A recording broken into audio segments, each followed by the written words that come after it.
Book 8. The Latins with the Campanians revolt, and ambassadors having been sent to the Senate, they proposed that, if they wished for peace, they should elect one of the consuls from among the Latins.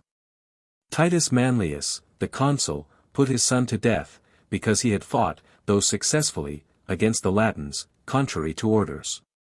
The Romans being hard-pressed in the battle, Publius Decius, then consul with Manlius, devoted himself for the army. The Latins surrender.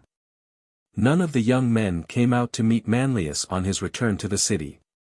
Minutia, a Vestal virgin, was condemned for incest.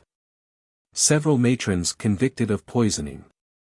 Laws then first made against that crime. The Ausonians, Provernians, and Palapolitans subdued.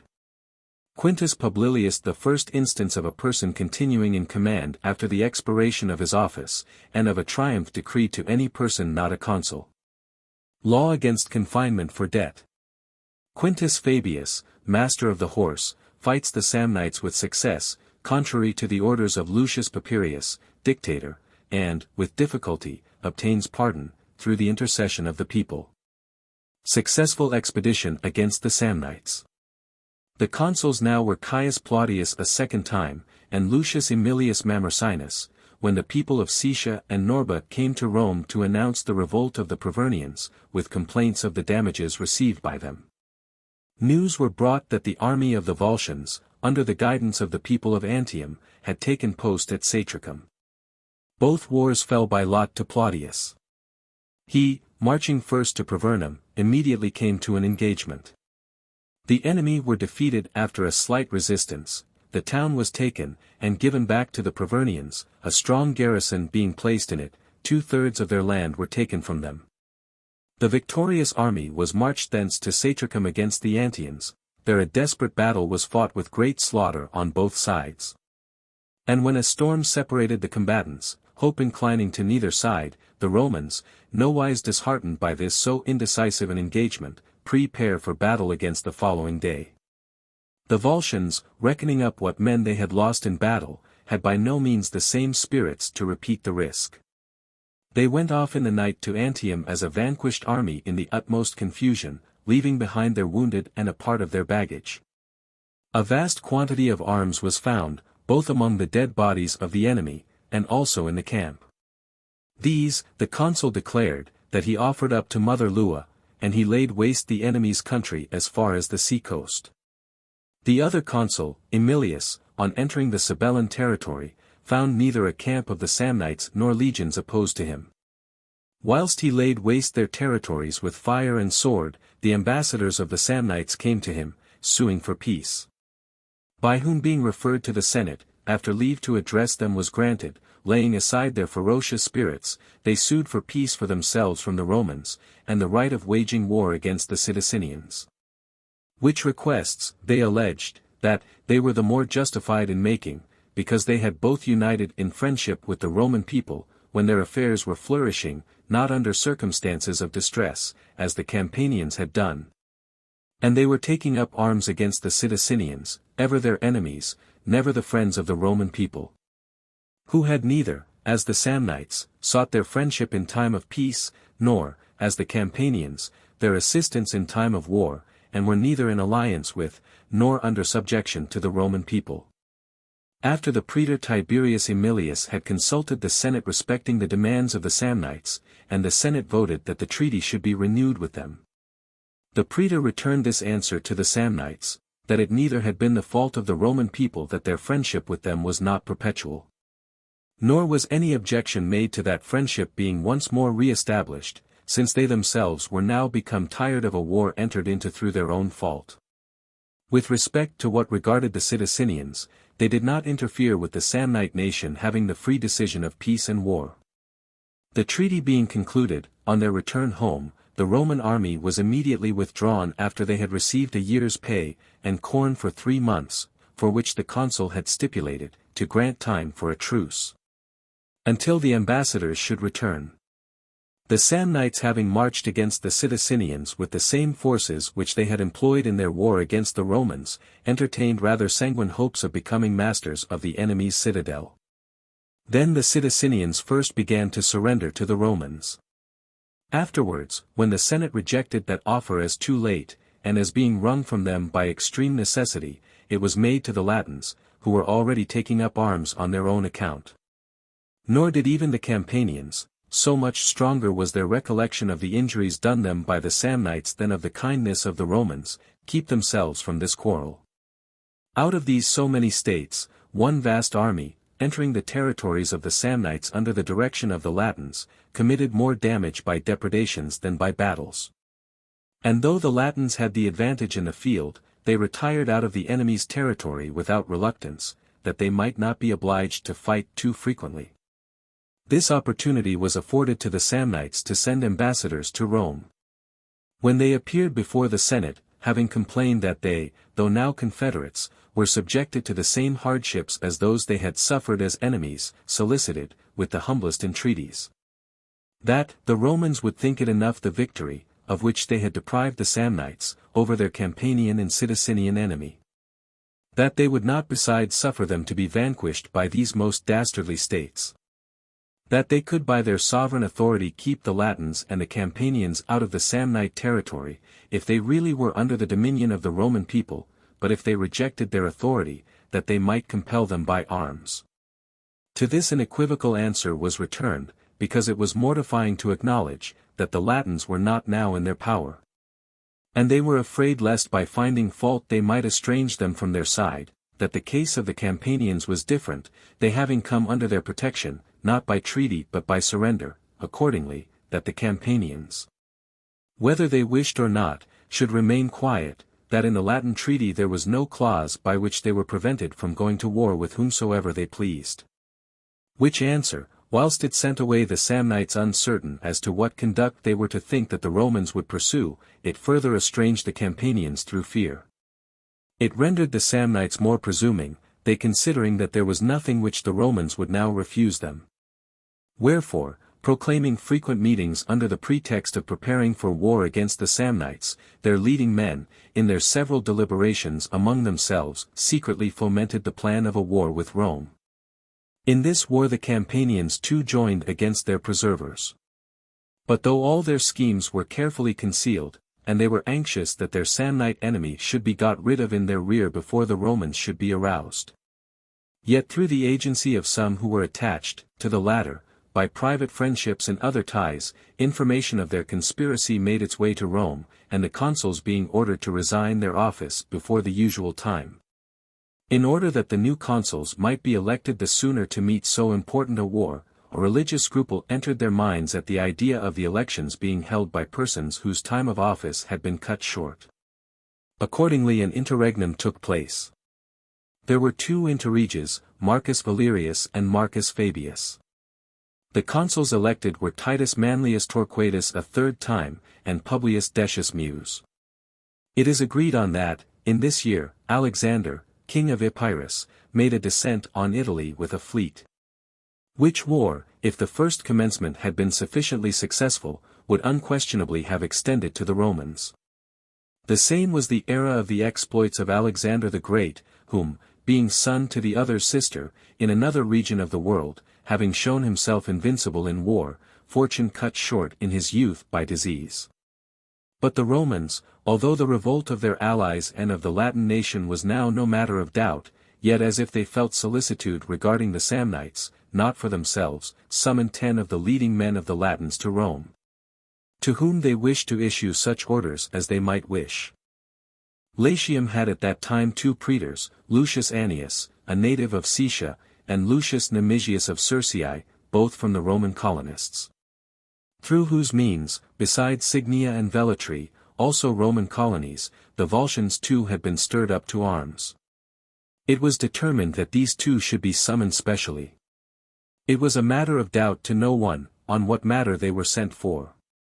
Accordingly the praetors, having held an assembly, before they set out for Rome, informed them, that they were summoned by the Roman Senate, and consult them as to what answer it was their wish should be given on those subjects which they thought would be discussed with them. When different persons advanced different opinions, then Annius says, though I myself put the question, as to what answer it might be your pleasure should be given. Yet I think it more concerns our general interest how we should act than how we should speak. Your plans being once unfolded, it will be easy to suit words to the subject. For if even now we are capable of submitting to slavery under the shadow of a confederacy on equal terms, what is wanting but to betray the Sidicinians, be obedient to the orders not only of the Romans, but of the Samnites, and tell the Romans that we will lay down our arms whenever they intimate it to be their wish.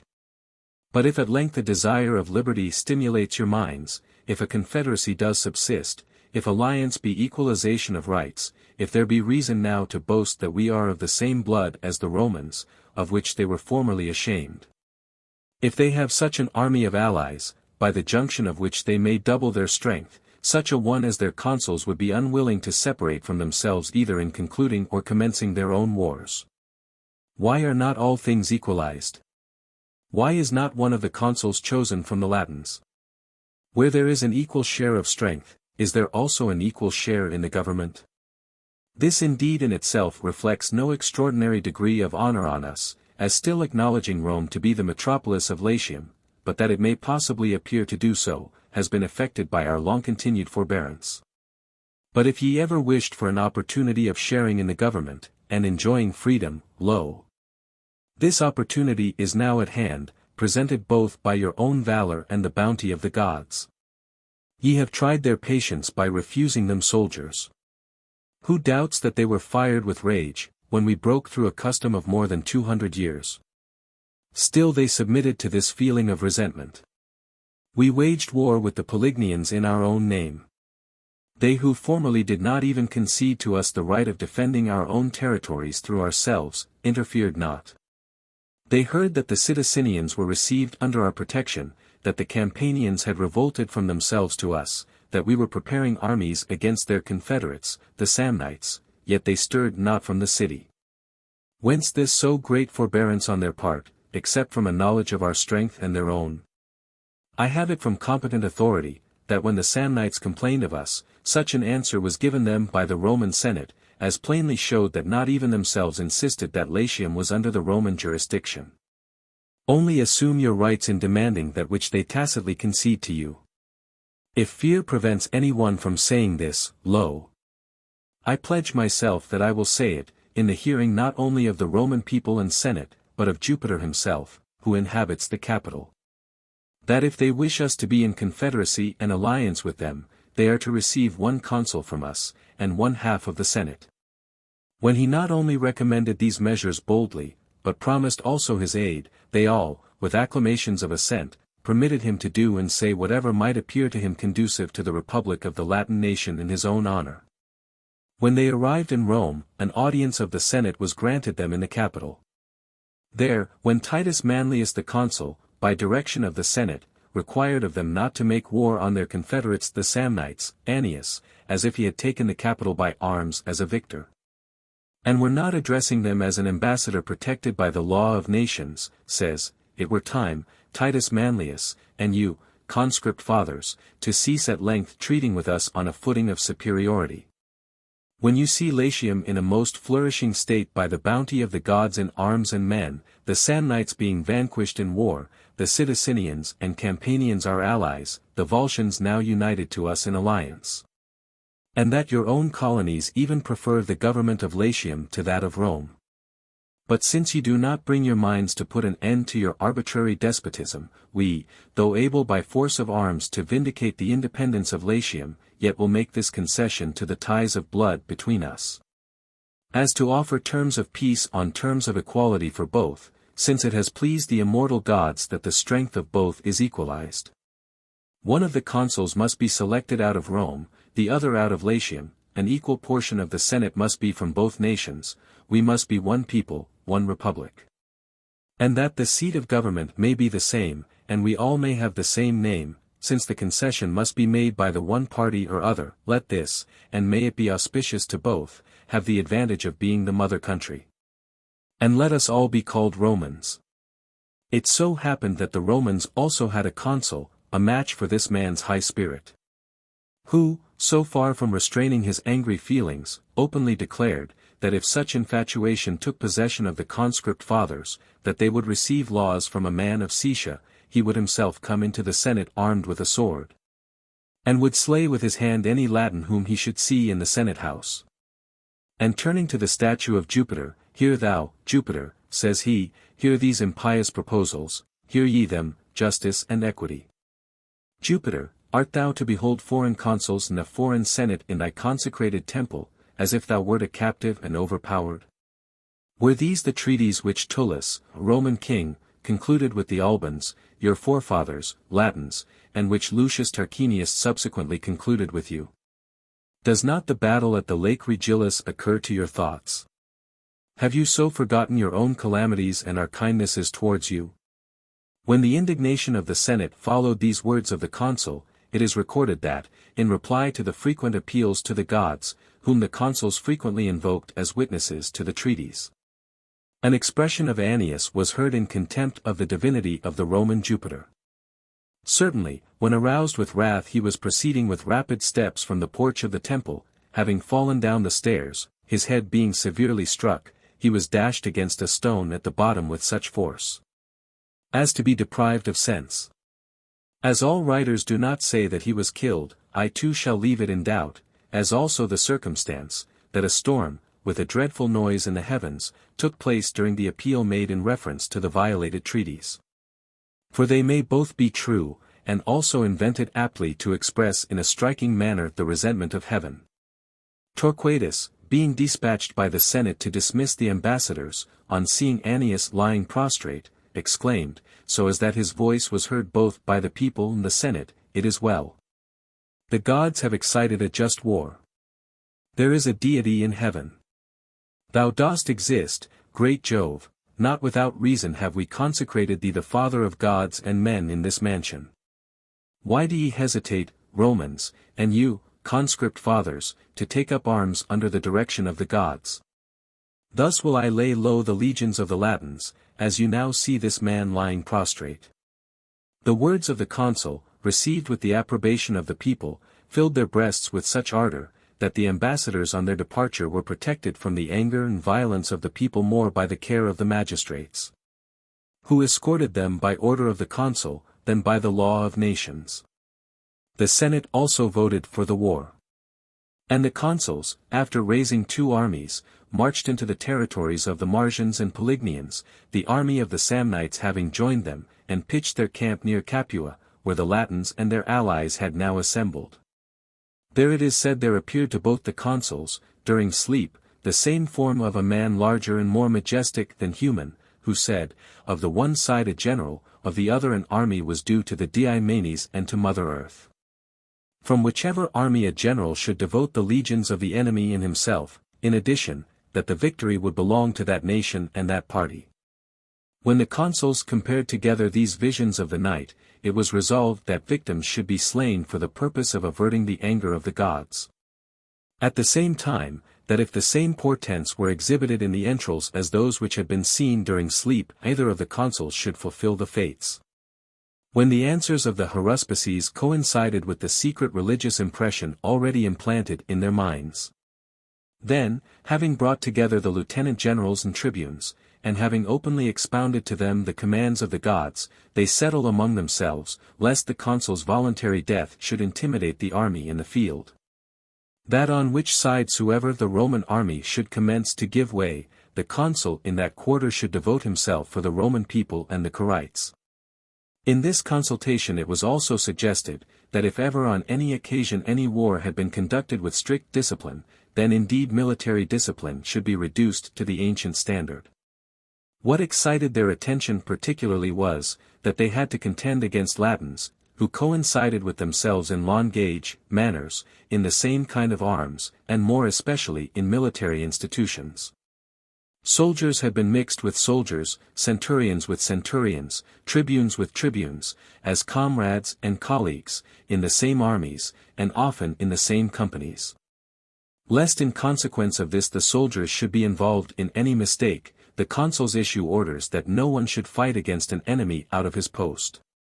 It happened that among the other prefects of the troops, who had been sent out in all directions to reconnoiter, Titus Manlius, the consul's son, came with his troop to the back of the enemy's camp, so near that he was scarcely distant a dart's throw from the next post. In that place were some Tusculan cavalry, they were commanded by Geminus Medius, a man distinguished among his countrymen both by birth and exploits. When he recognized the Roman cavalry, and conspicuous among them the consul's son marching at their head, for they were all known to each other, especially the men of note, Romans. Are ye going to wage war with the Latins and allies with a single troop? What in the interim will the consuls, what will the two consular armies be doing? They will be here in good time, says Manlius, and with them will be Jupiter himself, as a witness of the treaties violated by you, who is stronger and more powerful. If we fought at the lake Regillus until you had quite enough, here also we shall so act, that a line of battle and an encounter with us may afford you no very great gratification. In reply to this, Geminus, advancing some distance from his own party, says, Do you choose then, until that day arrives on which you are to put your armies in motion with such mighty labor, to enter the lists with me? That from the result of a contest between us both, it may be seen how much a Latin excels a Roman horseman. Either resentment, or shame at declining the contest, or the invincible power of fate, arouses the determined spirit of the youth. Forgetful therefore of his father's command, and the consul's edict, he is driven headlong to that contest, in which it made not much difference whether he conquered or was conquered. The other horsemen being removed to a distance as if to witness the sight, in the space of clear ground which lay between them they spurred on their horses against each other. And when they were together in fierce encounter, the spear of Manlius passed over the helmet of his antagonist, that of Metius across the neck of the other's horse. Then wheeling round their horses, when Manlius arose to repeat the blow, he fixed his javelin between the ears of his opponent's horse. When, by the pain of this wound, the horse, having raised his 4 feet on high, tossed his head with great violence, he shook off his rider, whom, when he was raising himself from the severe fall, by leaning on his spear and buckler, Manlius pierced through the throat, so that the steel passed out through the ribs, and pinned him to the earth. And having collected the spoils, he returned to his own party, and with his troop, who were exulting with joy, he proceeds to the camp, and thence to the general's tent to his father, ignorant of what awaited him. Whether praise or punishment had been merited. Father, says he, that all may truly represent me as sprung from your blood, when challenged, I slew my adversary, and have taken from him these equestrian spoils. When the consul heard this, immediately turning away from his son, he ordered an assembly to be summoned by sound of trumpet. When these assembled in great numbers, since you, Titus Manlius, says he, revering neither the consular power or a father's majesty, have fought against the enemy out of your post contrary to our orders, and, as far as in you lay, have subverted military discipline, by which the Roman power has stood to this day, and have brought me to this necessity, that I must either forget the Republic, or myself and mine. We shall expiate our own transgressions rather than the Republic should sustain so serious a loss for our misdeeds. We shall be a melancholy example, but a profitable one, to the youth of future ages. As for me, both the natural affection for my children, as well as that instance of bravery which has led you astray by the false notion of honor, affects me for you. But since either the authority of consuls is to be established by your death, or by your forgiveness to be forever annulled, I do not think that even you, if you have any of our blood in you, will refuse to restore, by your punishment, the military discipline which has been subverted by your misconduct. Go, lictor, bind him to the stake. All became motionless, more through fear than discipline, astounded by so cruel an order, each looking on the axe as if drawn against himself. Therefore when they stood in profound silence, suddenly, when the blood spouted from his severed neck, their minds recovering, as it were, from a state of stupefaction, then their voices arose together in free expressions of complaint. So that they spared neither lamentations nor execrations, and the body of the youth, being covered with the spoils, was burned on a pile erected outside the rampart. With all the military zeal with which any funeral could be celebrated, and Manlian orders were considered with horror, not only for the present, but of the most austere severity for future times. The severity of the punishment however rendered the soldiers more obedient to the general. And besides that the guards and watches and the regulation of the posts were everywhere more strictly attended to, such severity was also profitable in the final struggle when they came into the field of battle. But the battle was very like to a civil war, so very similar was everything among the Romans and Latins, except with respect to courage. The Romans formerly used targets. Afterwards, when they began to receive pay, they made shields instead of targets, and what before constituted phalanxes similar to the Macedonian, afterwards became a line drawn up in distinct companies. At length they were divided into several centuries. A century contained 60 soldiers, 2 centurions, and 1 standard-bearer. The spearmen, hastati, formed the first line in 15 companies, with small intervals between them. A company had 20 light-armed soldiers, the rest wearing shields. Those were called light who carried only a spear and short iron javelins. This, which constituted the van in the field of battle, contained the youth in early bloom advancing towards the age of service. Next followed men of more robust age, in the same number of companies, who were called principes, all wearing shields, and distinguished by the completest armor. This band of 30 companies they called antipyloni, because there were 15 others placed behind them with the standards, of which each company consisted of 3 divisions, and the first division of each they called a pilus. Each company consisted of 3 ensigns, and contained 186 men.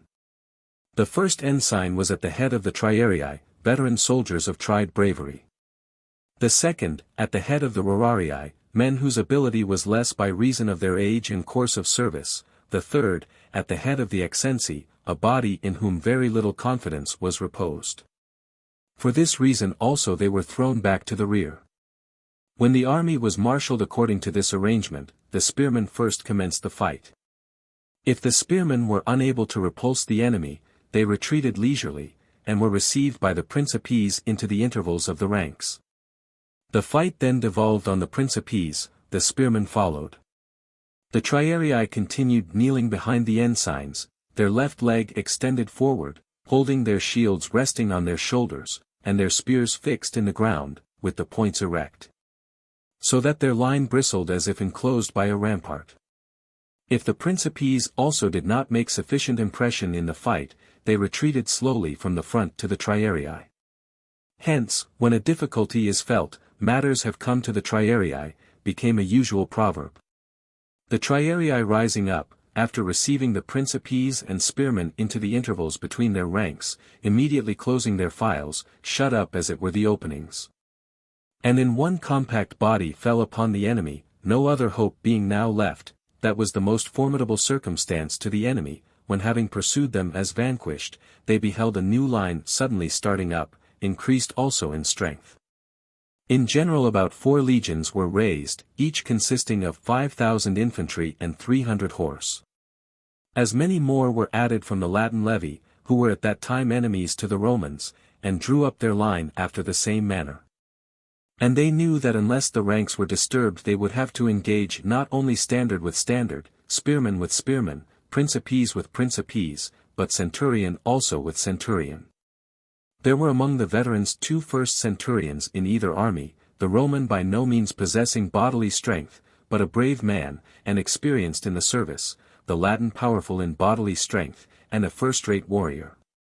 They were very well known to each other, because they had always held equal rank. The Roman, somewhat diffident of his strength, had at Rome obtained permission from the consuls, to select any one whom he wished, his own sub-centurion, to protect him from the one destined to be his adversary. And this youth being opposed to him in the battle, obtained the victory over the Latin centurion. They came to an engagement not far from the foot of Mount Vesuvius, where the road led to the Vesuris. The Roman consuls, before they marched out their armies to the field, offered sacrifices. The Aruspex is said to have shown to Decius the head of the liver wounded on the side relating to himself. In other respects the victim was acceptable to the gods, whilst Manlius obtained highly favorable omens from his sacrifice. But all is well, says Decius, if my colleague has offered an acceptable sacrifice. The ranks being drawn up in the order already described, they marched forth to battle. Manlius commanded the right, Decius the left wing. At first the action was conducted with equal strength on both sides, and with the same ardent courage. Afterwards the Roman spearmen on the left wing, not sustaining the violent assault of the Latins, betook themselves to the Principes.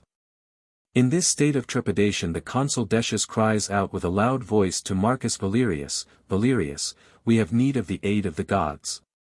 Come, as public pontiff of the Roman people, dictate to me the words in which I may devote myself for the legions." The pontiff directed him to take the gown called praetexta, and with his head covered and his hand thrust out under the gown to the chin, standing upon a spear placed under his feet, to say these words, "Janus, Jupiter, Father Mars, Quirinus.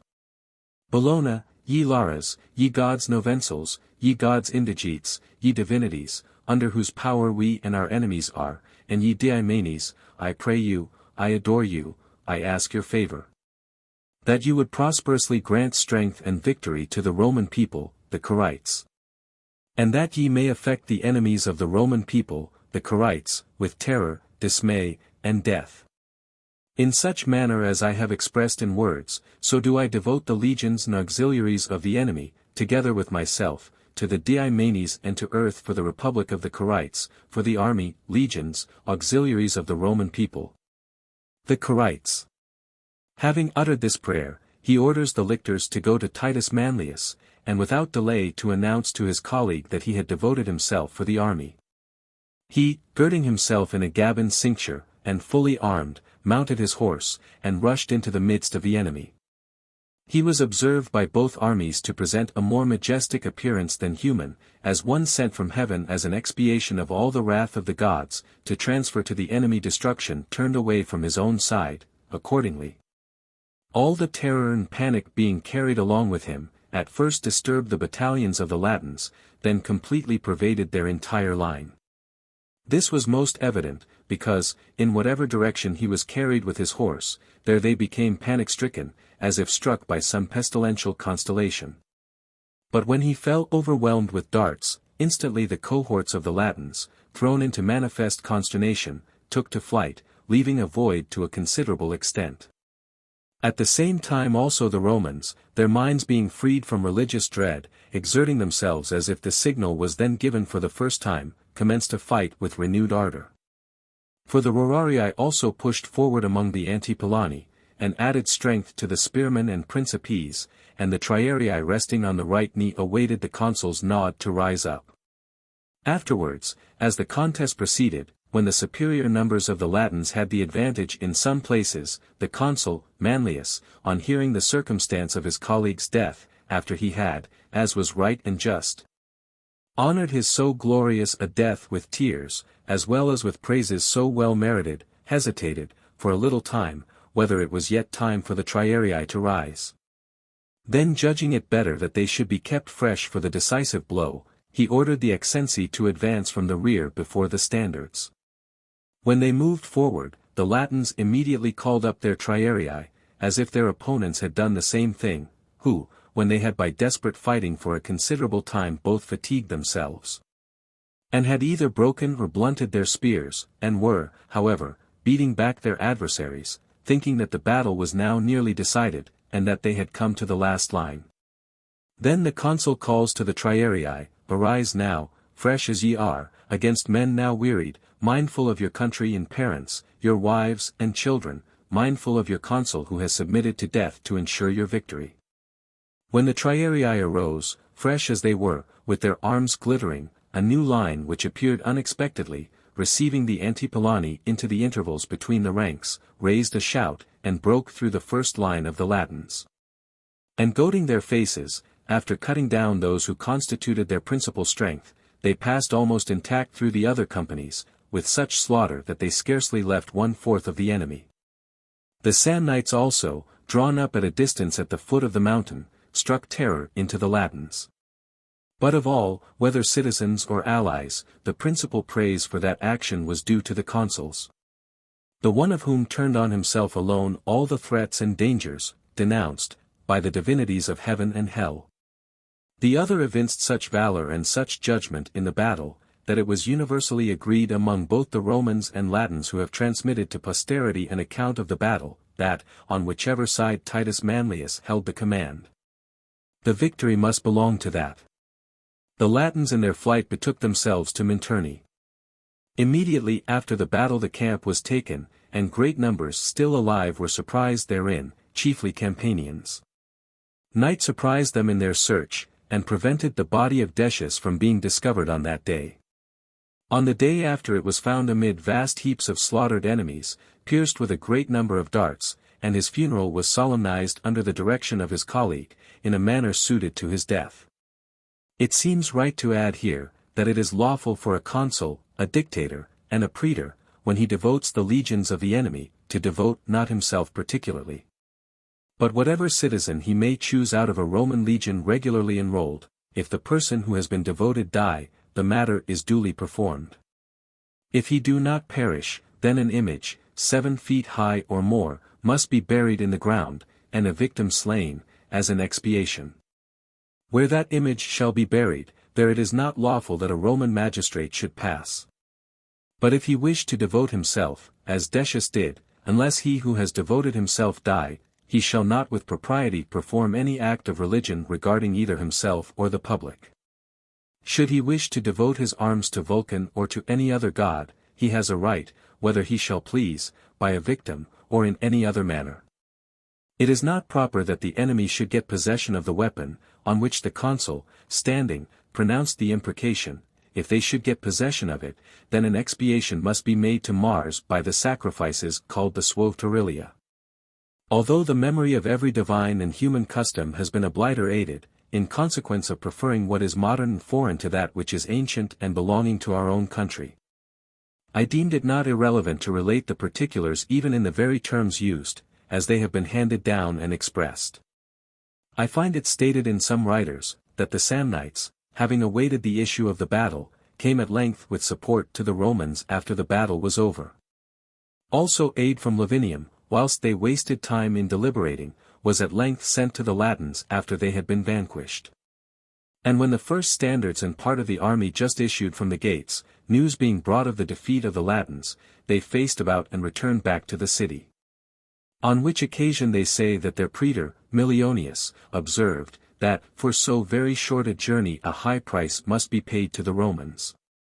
Such of the Latins as survived the battle, after being scattered over many roads, collected themselves into a body, and found refuge in the city of Vetia.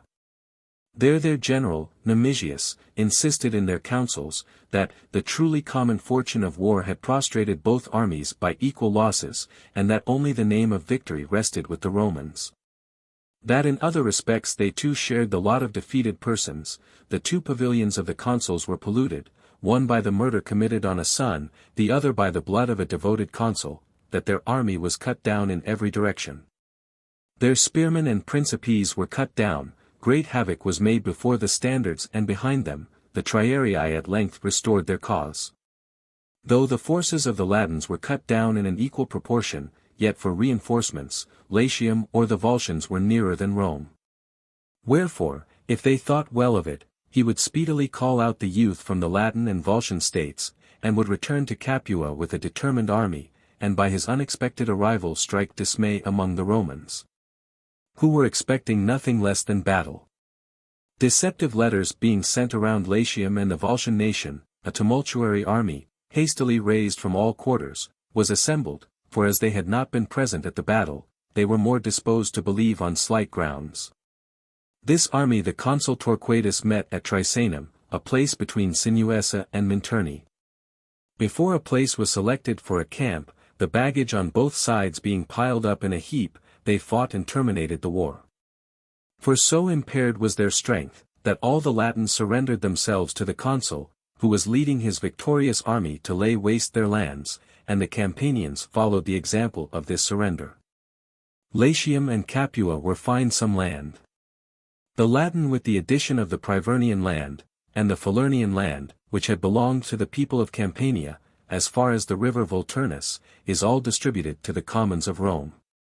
In the Latin land 2 acres a man were assigned, so that they should receive an additional 3/4 of an acre from the Privernian land.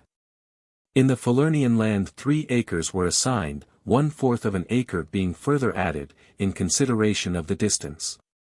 Of the Latins the Laurentians were exempted from punishment, as also the horsemen of the Campanians, because they had not revolted.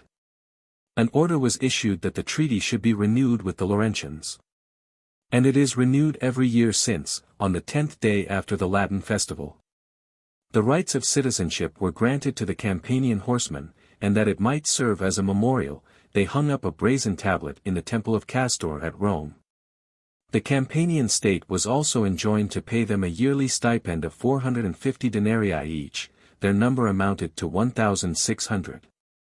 The war being thus concluded, after rewards and punishment were distributed according to the deserts of each, Titus Manlius returned to Rome. On his approach it appears that the aged only went forth to meet him.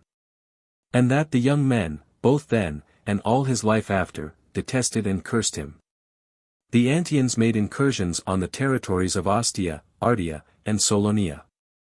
The consul Manlius, because he was unable by reason of his health to conduct that war, nominated as dictator Lucius Papirius Crassus, who then happened to be praetor.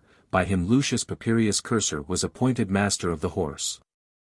Nothing worthy of mention was performed against the Antians by the dictator, although he had kept a standing camp for several months in the Antian territory. To a year signalized by a victory over so many in such powerful states, further by the illustrious death of one of the consuls, as well as by the unrelenting, though memorable, severity of command in the other. There succeeded as consuls Titus Aemilius Mamercinus and Quintus Publilius Philo.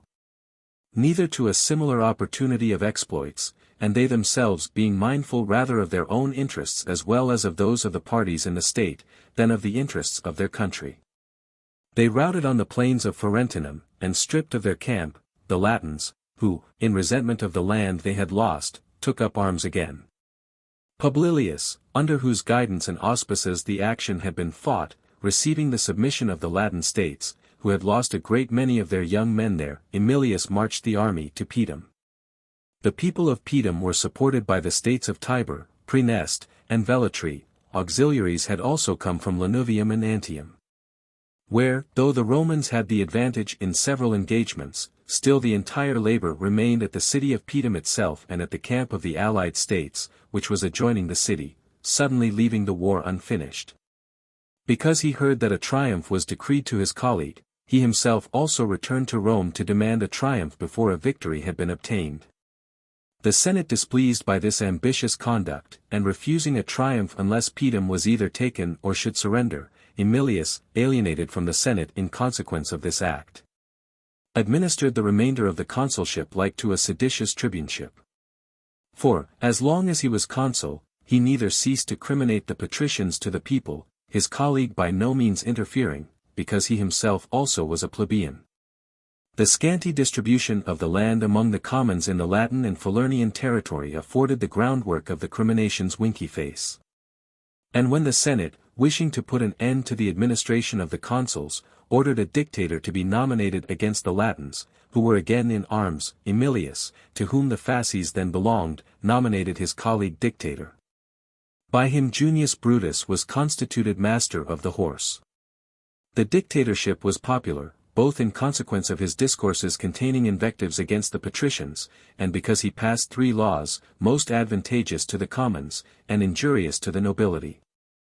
1. That the orders of the commons should be binding on all the Romans. Another, that the patricians should, before the suffrages commenced, declare their approbation of the laws which should be passed in the assemblies of the centuries. The third, that one at least of the censors should be elected from the commons, as they had already gone so far as that it was lawful that both the consuls should be plebeians.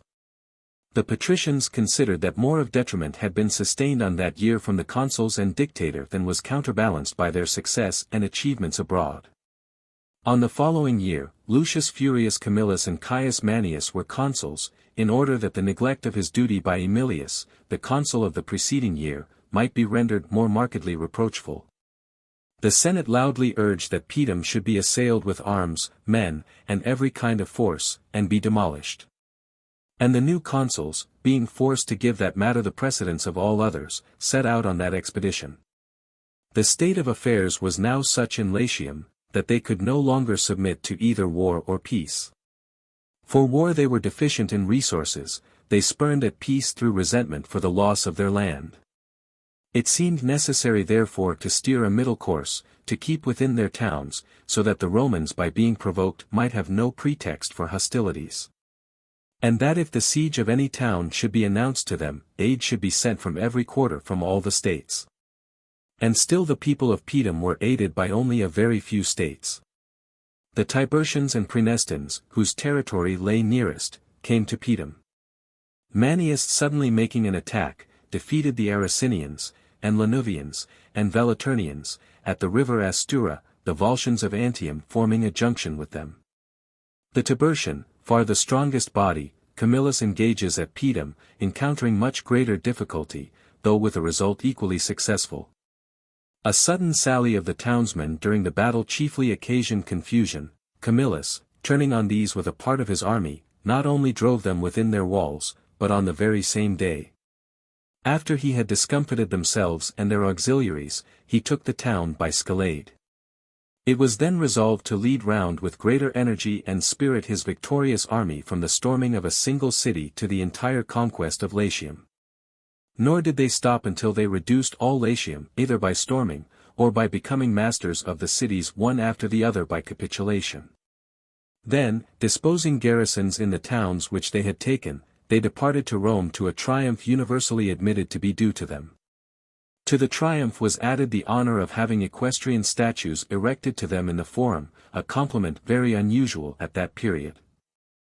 Before they commenced holding the meeting for the election of the consuls for the ensuing year, Camillus moved the Senate concerning the Latin states, and spoke thus: Conscript fathers. That which was to be done by war and arms in Latium has now been fully accomplished by the bounty of the gods and the valor of the soldiers.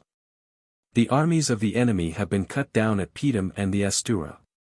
All the Latin towns, and Antium belonging to the Volscians, either taken by storm, or received into surrender, are occupied by your garrisons. It now remains to be considered, since they annoy us by their repeated rebellions, how we may keep them in quiet submission and in the observance of perpetual peace.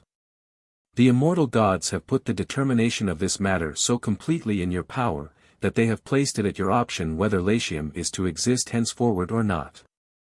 Ye can therefore ensure to yourselves perpetual peace, as far as regards the Latins, either by adopting severe or lenient measures. Do ye choose to adopt cruel conduct towards people who have surrendered and have been conquered? Ye may destroy all Latium, make a vast desert of a place whence, in many and serious wars, ye have often made use of an excellent army of allies. Do you wish, according to the example of your ancestors, to augment the Roman state by admitting the vanquished among your citizens? Materials for extending your power by the highest glory are at hand. That government is certainly by far the most secure, which the subjects feel a pleasure in obeying. But whatever determination ye wish to come to, it is necessary that it be speedy. So many states have ye in a state of suspense between hope and fear. And it is necessary that you be discharged as soon as possible of your solicitude about them, and that their minds, whilst they are still in a state of insensibility from uncertainty, be at once impressed either by punishment or clemency. It was our duty to bring matters to such a pass that you may have full power to deliberate on every matter, yours to decide what is most expedient to yourselves and the commonwealth. The principal members of the Senate applauded the consul's statement of the business on the whole, but said that, as the states were differently circumstanced, that their plan might be readily adjusted so that it might be determined according to the desert of each, if they should put the question regarding each state specifically. The question was therefore so put regarding each separately, and a decree passed. To the Lanuvians the right of citizenship was granted, and the exercise of their religious rights was restored to them with this provision: that the temple and grove of Juno Sospita should be common between the Lanuvian burghers and the Roman people. The Aricians, Nomentans, and Pedans were admitted into the number of citizens on the same terms as the Lanuvians. To the Tusculans the rights of citizenship which they already possessed were continued. And the crime of rebellion was turned from disaffection on public grounds against a few instigators. On the Velaturnians, Roman citizens of long standing, measures of great severity were inflicted because they had so often rebelled. Their walls were razed, and their senate removed from thence, and they were ordered to dwell on the other side of the Tiber. So that the fine of any individual who should be caught on the hither side of that river should amount to 1,000 asses. And that the person who had apprehended him, should not discharge his prisoner from confinement, until the money was paid down. Into the land of the senators colonists were sent. From the additions of which Velletri recovered its appearance of former populousness. A new colony was also sent to Antium, with this provision, that if the Antians desired to be enrolled as colonists, permission to that effect should be granted. Their ships of war were removed from thence, and the people of Antium were interdicted the sea, and the rights of citizenship were granted them. The Tiburtians and Praenestans were immersed in some land, not only on account of the recent guilt of the rebellion, which was common to them with the other Latins, but also because, from their dislike to the Roman government, they had formerly associated in arms with the Gauls, a nation of savages. From the other Latin states they took away the privileges of intermarriage, commerce, and of holding meetings. To the Campanians, in compliment to their horsemen, because they had refused to join in rebellion with the Latins, and to the Fundans and Formians, because the passage through their territories had been always secure and peaceful. The freedom of the state was granted with the right of suffrage. It was determined that the people of Cumae and Suessula should have the same rights and be on the same footing as Capua. Of the ships of the Antians some were drawn up to the docks at Rome, some were burned, and with the prows of these a pulpit built in the Forum was ordered to be decorated, and that temple was called Rostra. During the consulship of Caius Sulpicius Longus and Publius Aelius Paetus, when the Roman power not more than the kindly feeling engendered by acts of kindness diffused the blessings of peace among all parties, a war broke out between the Sidicinians and Auruncans. The Auruncans having been admitted into alliance on the occasion of their surrendering, had since that period made no disturbance, accordingly they had a juster pretext for seeking aid from the Romans. But before the consuls led forth their army from the city, for the Senate had ordered the Auruncans to be defended, intelligence is brought that the Auruncans deserted their town through fear, and flying with their wives and children. That they fortified Suessa, which is now called Aurunca. That their ancient walls and city were demolished by the Sidicinians. The Senate being in consequence incensed against the consuls, by whose delays the allies had been betrayed, ordered a dictator to be created. Caius Claudius Regilensis was appointed, and he nominated Caius Claudius Hortator as master of the horse. A scruple afterwards arose concerning the dictator. And when the augurs declared that he seemed to have been created under an informality, the dictator and the master of the horse laid down their office. This Eumenutia, a Vestal, at first suspected on account of her dress being more elegant than was becoming, afterwards being arraigned before the pontiffs on the testimony of a slave.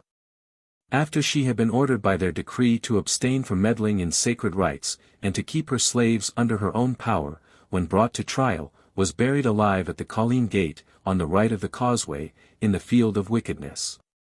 I suppose that name was given to the place from her crime. On the same year Quintus Publilius Philo was the first of the plebeians elected praetor, being opposed by Sulpicius the consul, who refused to take any notice of him as a candidate. The Senate, as they had not succeeded on that ground in the case of the highest offices, being less earnest with respect to the praetorship. The following year, Lucius Papirius Crassus and Ciso Duilius being consuls, was distinguished by a war with the Ausonians, as being new rather than important. This people inhabited the city Callus. They had united their arms with their neighbors the Sidicinians.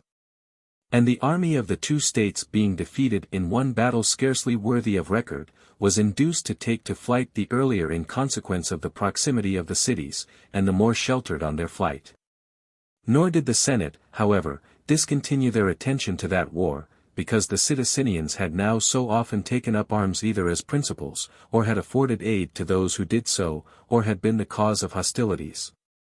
Accordingly they exerted themselves with all their might, to raise to the consulship for the fourth time, Marcus Valerius Corvus, the greatest general of that day. To Corvus was added Marcus Attilius Regulus as colleague. And lest any disappointment might by any chance occur, a request was made of the consuls, that, without drawing lots, that province might be assigned to Corvus. Receiving the victorious army from the former consuls, proceeding to Callus, whence the war had originated, after he had, at the first shout and onset, routed the enemy, who were disheartened by the recollection also of the former engagement. He set about attacking the town itself. And such was the ardor of the soldiers, that they wished to advance immediately up to the walls, and strenuously asserted that they would scale them. Corvus, because that was a hazardous undertaking, wished to accomplish his object rather by the labor than the risk of his men. Accordingly he formed a rampart, prepared his vinii, and advanced towers up to the walls. But an opportunity which accidentally presented itself, prevented the occasion for them. For Marcius Fabius, a Roman prisoner, when, having broken his chains during the inattention of his guards on a festival day, suspending himself by means of a rope which was fastened to a battlement of the wall, he let himself down by the hands. Persuaded the general to make an assault on the enemy whilst stupefied by wine and feasting.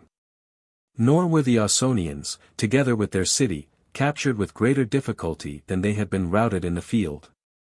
A great amount of booty was obtained, and a garrison being stationed at Callus, the legions were marched back to Rome.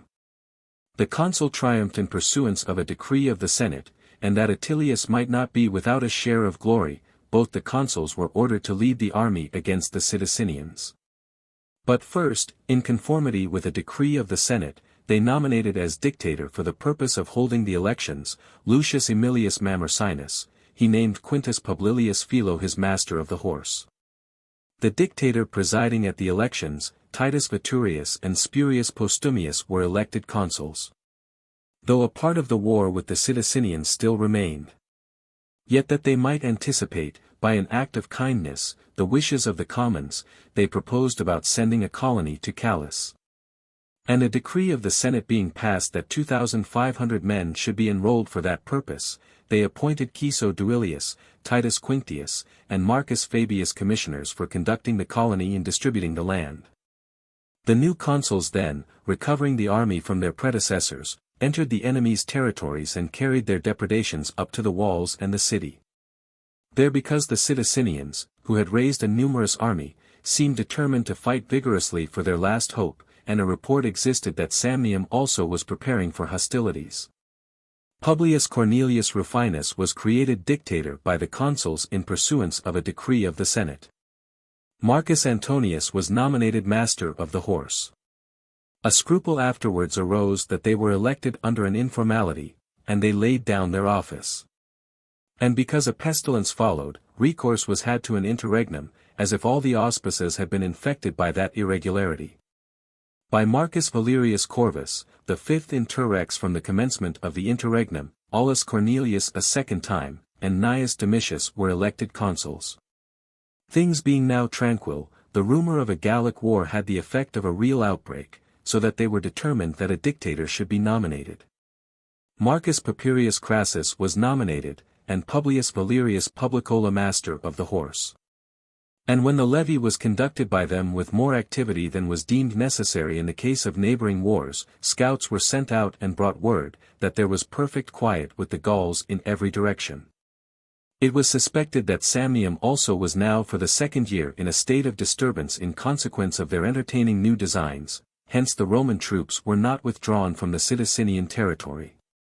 But a hostile attack made by Alexander of Epirus on the Lucanians drew away the attention of the Samnites to another quarter. These two nations fought a pitched battle against the king, as he was making a descent on the district adjoining Paestum. Alexander, having come off victorious in that contest, concluded a peace with the Romans. With what fidelity he would have kept it, if his other projects had been equally successful, is uncertain. The same year the census was performed, and the new citizens were rated. On their account the Mesian and Scaptian tribes were added. The censors who added them were Quintus Publilius Philo and Spurius Postumius. The Asarans were enrolled as Romans, in conformity with a law introduced by the praetor, Lucius Papirius, by which the right of citizenship with the privilege of suffrage was conferred. These were the transactions at home and abroad during that year. The following year was disastrous, whether by the intemperature of the air, or by human guilt, Marcus Claudius Marcellus and Caius Valerius being consuls. I find in the annals Flaccus and Potatus variously given as the surname of the consul, but in this it is of little consequence which is the true one. I would heartily wish that this other account were a false one, nor indeed do all writers mention it, viz. that those persons, whose death rendered the year signal for the pestilence, were carried off by poison.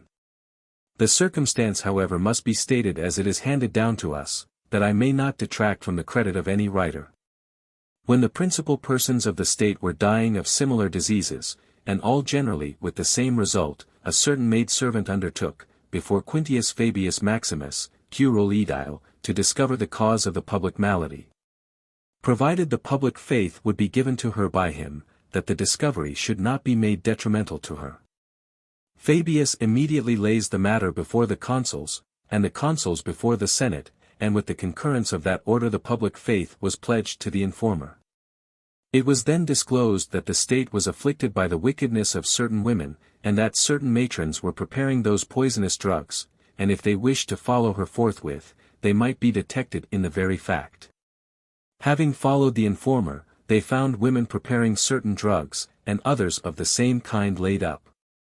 These being brought into the forum, and several matrons, to the number of 20, in whose possession they had been detected, being summoned by the beadle, 2 of them, Cornelia and Sergia, both of patrician rank. Maintaining that these drugs were wholesome, were directed by the informer who confronted them to drink some, that they might convict her of having stated what was false. Having taken time to confer together, when, the crowd being removed, they referred the matter to the other matrons in the open view of all, they also not refusing to drink, they all drank of the preparation, and perished by their own wicked device. Their attendants being instantly seized, informed against a great number of matrons, of whom to the number of 170 were condemned. Nor up to that day was there ever an inquiry made at Rome concerning poisoning. The circumstance was considered a prodigy, and seemed the act rather of insane persons than of persons depraved by guilt. Wherefore mention having been found in the annals, that formerly in the sessions of the commons the nail had been driven by the dictator, and that the minds of the people, distracted by discord, had been restored to a sane state. It was determined that a dictator should be nominated for the purpose of driving the nail. Gnaeus Quinctilius being nominated, appointed Lucius Valerius master of the horse, who, as soon as the nail was driven, abdicated their offices.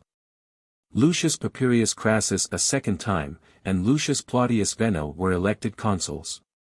At the commencement of which year ambassadors came to Rome from the Fabriturnians, a Volscian people, and from the Lucanians, soliciting to be admitted into alliance, promising, that if they were defended from the arms of the Samnites, they would continue in fidelity and obedience under the government of the Roman people.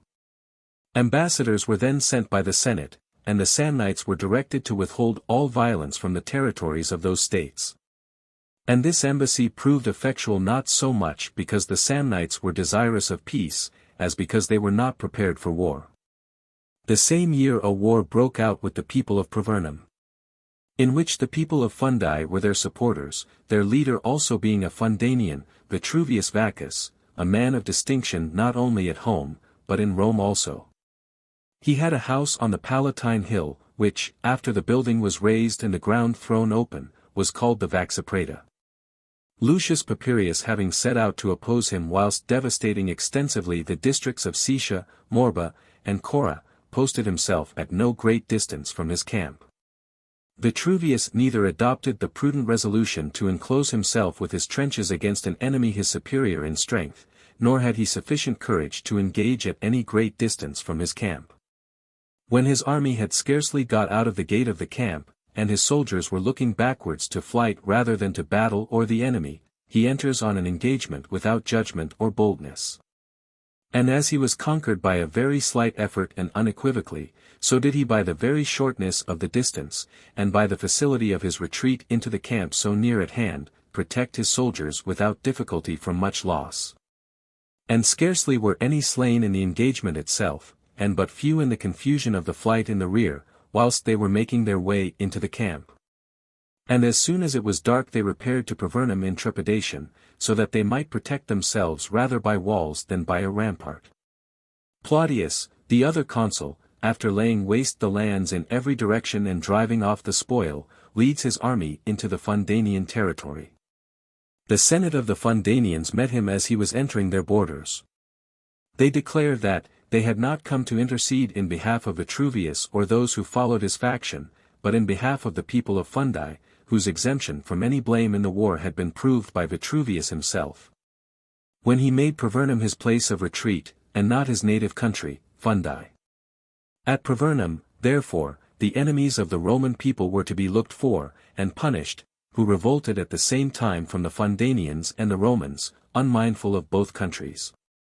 That the Fundanians were at peace, that they had Roman feelings and a grateful recollection of the political rights received. They entreated the consul to withhold war from an inoffensive people. Their lands, city, their own bodies and those of their wives and children, were, and ever should be, at the disposal of the Roman people. The consul, having commended the Fundanians, and dispatched letters to Rome that the Fundanians had preserved their allegiance, turned his march to Privernum. Claudius states, that the consul first punished those who were at the head of the conspiracy, that 350 of the conspirators were sent in chains to Rome. And that such submission was not received by the Senate, because they considered that the people of Fundi wished to come off with impunity by the punishment of needy and humble persons. While the siege of Privernum was being conducted by the two consular armies, one of the consuls was recalled to Rome, on account of the elections. This year jails were first erected in the circus. While the attention of the public was still occupied by the Privernian War, an alarming report of the Gauls being in arms, a matter scarcely ever slighted by the Senate, suddenly came on them. The new consuls, therefore, Lucius Aemilius Mamercinus and Caius Plautius, on the calends of July, the very day on which they entered into office, received orders to settle the provinces immediately between themselves. And Mamercinus, to whom the Gallic war fell, was directed to levy troops, without admitting any plea of immunity. Nay, it is said, that even the rabble of handicrafts, and those of sedentary trades, of all the worst qualified for military service, were called out. And a vast army was collected at Veii, in readiness to meet the Gauls. It was thought proper not to proceed to a greater distance, lest the enemy might by some other route arrive at the city without being observed.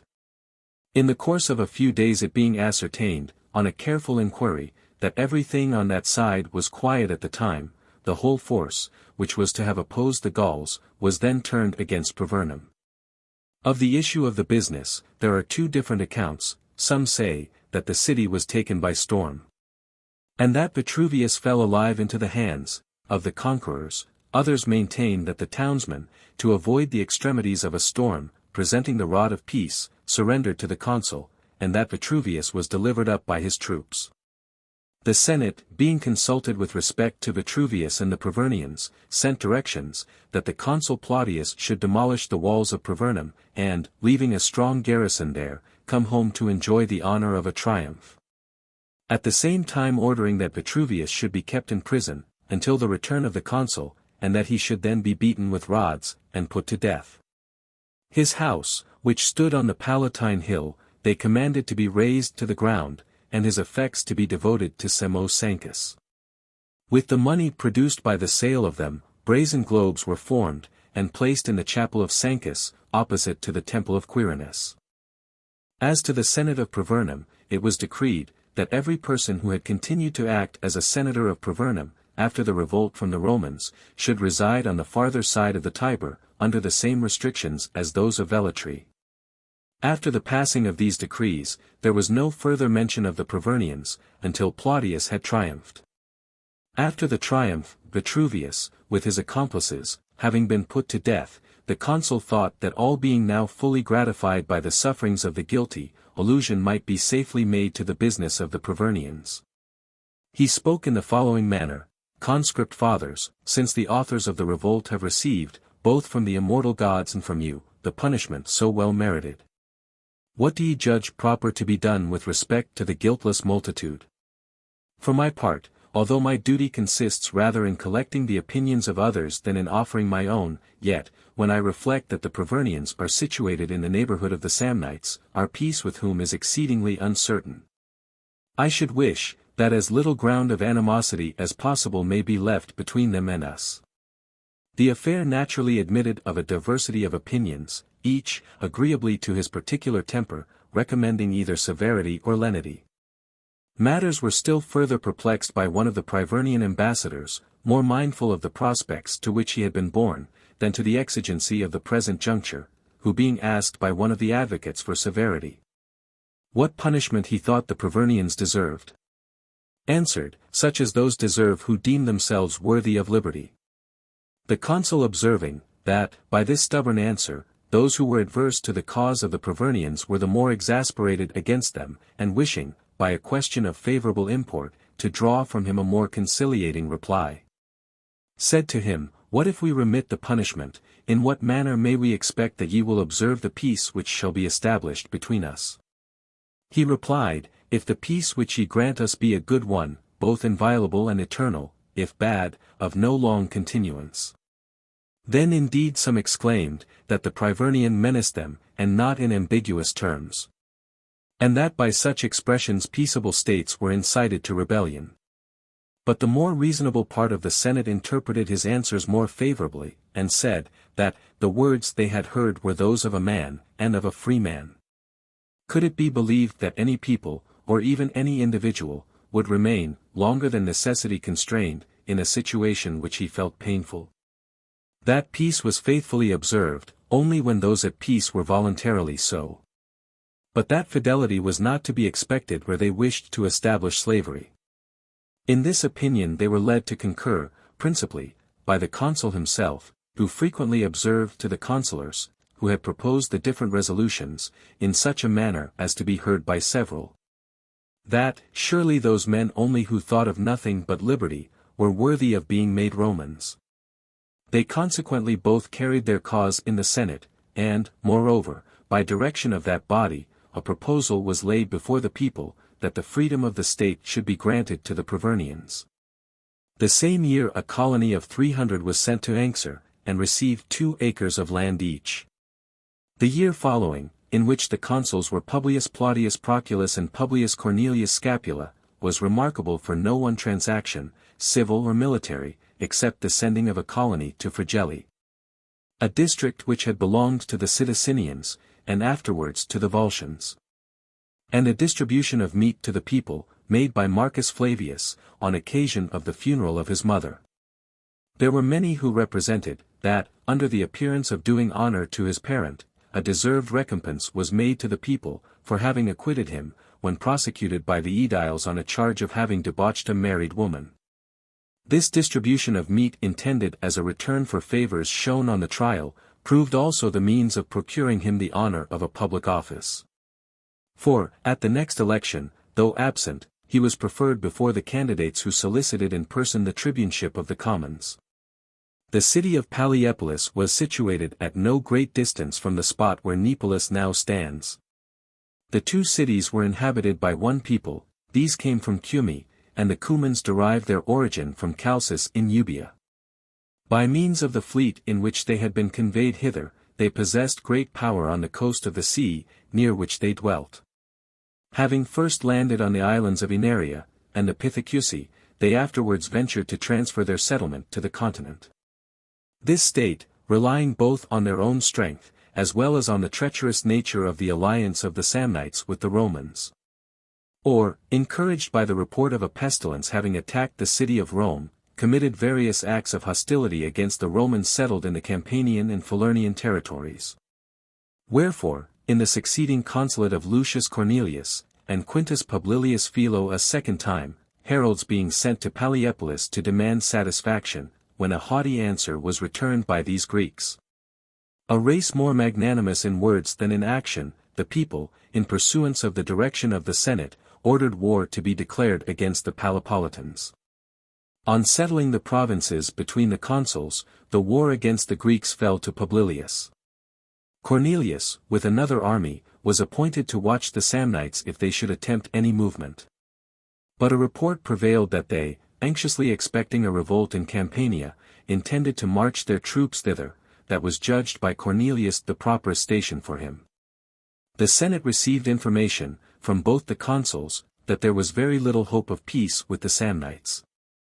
Publilius informed them, that 2,000 soldiers from Noli, and 4,000 of the Samnites, had been received into Palliapolis, a measure rather forced on the Greeks by the Nolans than agreeable to their inclination.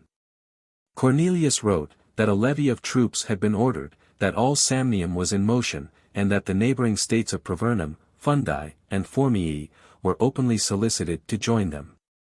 When in consequence it was thought proper, that, before hostilities were commenced, ambassadors should be sent to the Samnites, an insolent answer is returned by them. They even went so far as to accuse the Romans of behaving injuriously towards them. But, nevertheless, they took pains to clear themselves of the charges made against them, asserting, that the Greeks were not assisted with either counsel or aid by their state, nor were the Fundanians or Formians tampered with by them. For, if they were disposed to war, they had not the least reason to be diffident of their own strength. However, they could not dissemble, that it gave great offence to the state of the Samnites, that Fregelli, by them taken from the Volscians and demolished, should have been rebuilt by the Romans. And that they should have established a colony within the territory of the Samnites, to which their colonists gave the name of Fregelli. This injury and affront, if not done away by the authors, they were determined themselves to remove, by every means in their power. When one of the Roman ambassadors proposed to discuss the matter before their common allies and friends, their magistrate said, "Why do we disguise our sentiments? Romans, no conferences of ambassadors, nor arbitration of any person whatever, can terminate our differences, but the plains of Campania, in which we must meet, our arms and the common fortune of war will settle the point. Let our armies, therefore, meet between Capua and Suessula, and there let us decide, whether the Samnite or the Roman shall hold the sovereignty of Italy." To this the ambassadors of the Romans replied, that they would go, not whither their enemy called, but whither their commanders should lead. In the meantime, Publilius, by seizing an advantageous post between Palliapolis and Neapolis, had cut off that interchange of mutual aid, which they had hitherto afforded each other, according as either place was hard pressed. Accordingly, when both the day of the elections approached, and as it was highly inexpedient for the public interest that Publilius should be called away when on the point of assailing the enemy's walls, and in daily expectation of gaining possession of their city, application was made to the tribunes, to recommend to the people the passing of an order, that Publilius Philo, when his year of office should expire, might continue in command as proconsul, until the war with the Greeks should be finished. A letter was dispatched to Lucius Cornelius, with orders to name a dictator, for it was not thought proper that the consul should be recalled from the vigorous prosecution of the war now that he had entered into Samnium. He nominated Marcus Claudius Marcellus, who appointed Spurius Postumius master of the horse. The elections, however, were not held by the dictator, because it became a question whether he had been appointed under an irregularity. And the augurs being consulted, pronounced that it appeared that the dictator's appointment was defective. The tribunes inveighed against this proceeding as dangerous and dishonorable. For it was not probable, they said, that such defect could have been discovered, as the consul, rising in the night, had nominated the dictator while everything was still. Nor had the said consul in any of his letters, either public or private, made any mention of such a thing to any one, nor did any person whatever come forward who said that he saw or heard anything which could vitiate the auspices. Neither could the augurs sitting at Rome divine what inauspicious circumstance had occurred to the consul in the camp, who did not plainly perceive, that the dictator's being a plebeian, was the defect which the augurs had discovered. These and other arguments were urged in vain by the tribunes. The affair however ended in an interregnum. At last, after the elections had been adjourned repeatedly on one pretext or another, the 14th Interrex, Lucius Aemilius, elected consuls Caius Paetilius, and Lucius Papirius Mugellanus, or Cursor, as I find him named in some annals. It has been recorded, that in this year Alexandria in Egypt was founded, and that Alexander, king of Epirus, being slain by a Lucanian exile, verified in the circumstances of his death the prediction of Jupiter of Dodona. At the time when he was invited into Italy by the Tarentines, a caution had been given him, to beware of the Acherusian waters and the city Pandosia, for there were fixed the limits of his destiny. For that reason he made the greater haste to pass over to Italy, in order to be at as great a distance as possible from the city Pandosia in Epirus, and the river Acheron, which, after flowing through Molossus, runs into the lakes called Infernal, and is received into the Thesprotian Gulf. But, as it frequently happens, that men, by endeavoring to shun their fate, run directly upon it, after having often defeated the armies of Bruttium and Lucania, and taken Heraclea, a colony of the Tarentines, Consentia and Metapontum from the Lucanians, Tyrrhena from the Bruttians, and several other cities of the Messapians and Lucanians. And having sent into Epirus 300 illustrious families, whom he intended to keep as hostages, he posted his troops on 3 hills, which stood at a small distance from each other, not far from the city Pandosia, and close to the frontiers of the Bruttians and Lucanians, in order that he might thence make incursions into every part of the enemy's country. At that time he kept about his person 200 Lucanian exiles, as faithful attendants, but whose fidelity, according to the general disposition of people of that description, was ever ready to follow the changes of fortune. When continual rains spread such an inundation over all the plains, as cut off from the 3 separate divisions of the army all means of mutual aid, the 2 parties, in neither of which the king was present, were suddenly attacked and overpowered by the enemy, who, after putting them to the sword, employed their whole force in blockading the king himself. From this place the Lucanian exiles sent emissaries to their countrymen, and stipulating a safe return for themselves, promised to deliver the king, either alive or dead, into their power. But he, bravely resolving to make an extraordinary effort, at the head of a chosen band, broke through the midst of their forces, engaged singly, and slew the general of the Lucanians, and collecting together his men, who had been scattered in the retreat, arrived at a river which pointed out his road by the ruins of a bridge which had been recently broken by the violence of the flood. Here, while the party was fording the river on a very uneven bottom, a soldier, almost spent with fatigue and apprehension, cried out as a reflection on the odious name of it. "You are justly named Acros, dismal," which expression reaching the king's ears, and instantly recalling to his mind the fate denounced on him, he halted, hesitating whether he should cross over or not. Then Sodomus, one of the royal band of youths which attended him, asking why he delayed in such a critical moment, showed him that the Lucanians were watching an opportunity to perpetrate some act of treachery, whereupon the king, looking back, and seeing them coming towards him in a body, drew his sword, and pushed on his horse through the middle of the river. When he had now reached the shallow, a Lucanian exile from a distance transfixed him with a javelin. After his fall, the current carried down his lifeless body, with the weapon sticking in it, to the posts of the enemy. There a shocking mangling of it took place. For dividing it in the middle, they sent one half to Consentia, and kept the other, as a subject of mockery, to themselves. While they were throwing darts and stones at it, a woman mixing with the crowd, who were enraged to a degree beyond the credible extent of human resentment, prevailed on them to stop for a moment. She then told them with tears in her eyes that she had a husband and children, prisoners among the enemy, and that she hoped to be able with the king's body, however disfigured, to ransom her friends. This put an end to their outrages.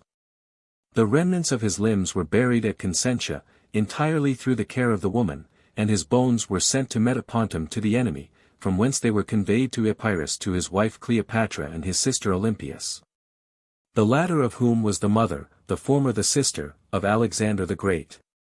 Such was the melancholy end of Alexander of Epirus, of which, although fortune did not allow him to engage in hostilities with the Romans, yet, as he waged war in Italy, I have thought it proper to give this brief account. This year, the 5th time since the building of the city, the lectisternium was performed at Rome for procuring the favor of the same deities to whom it was addressed before. When the new consuls had, by order of the people, sent persons to declare war against the Samnites, and they themselves were making all preparations with greater energy than against the Greeks. A new accession of strength also came to them when expecting no such thing. The Lucanians and Apulians, nations who, until that time, had no kind of intercourse with the Roman people, proposed an alliance with them, promising a supply of men and arms for the war. A treaty of friendship was accordingly concluded. At the same time, their affairs went on successfully in Samnium. 3 towns fell into their hands, Aliphae, Caliphae, and Rufrium, and the adjoining country to a great extent was, on the first arrival of the consuls, laid entirely waste. Whilst the war on this side was commenced with so much success, so the war in the other quarter where the Greeks were held besieged, now drew towards a conclusion. For, besides the communication between the two posts of the enemy being cut off, by the besiegers having possession of part of the works through which it had been carried on, they now suffered within the walls hardships far more grievous than those with which the enemy threatened them, and as if made prisoners by their own garrison. They were now subjected to the greatest indignities in the persons of their wives and children, and to such extremities as are generally felt on the sacking of cities. When, therefore, intelligence arrived that reinforcements were to come from Tarentum and from the Samnites, all agreed that there were more of the latter already within the walls than they wished. But the young men of Tarentum, who were Greeks as well as themselves, they earnestly longed for, as they hoped to be enabled by their means to oppose the Samnites and Nolans, no less than to resist their Roman enemies. At last a surrender to the Romans appeared to be the lightest evil.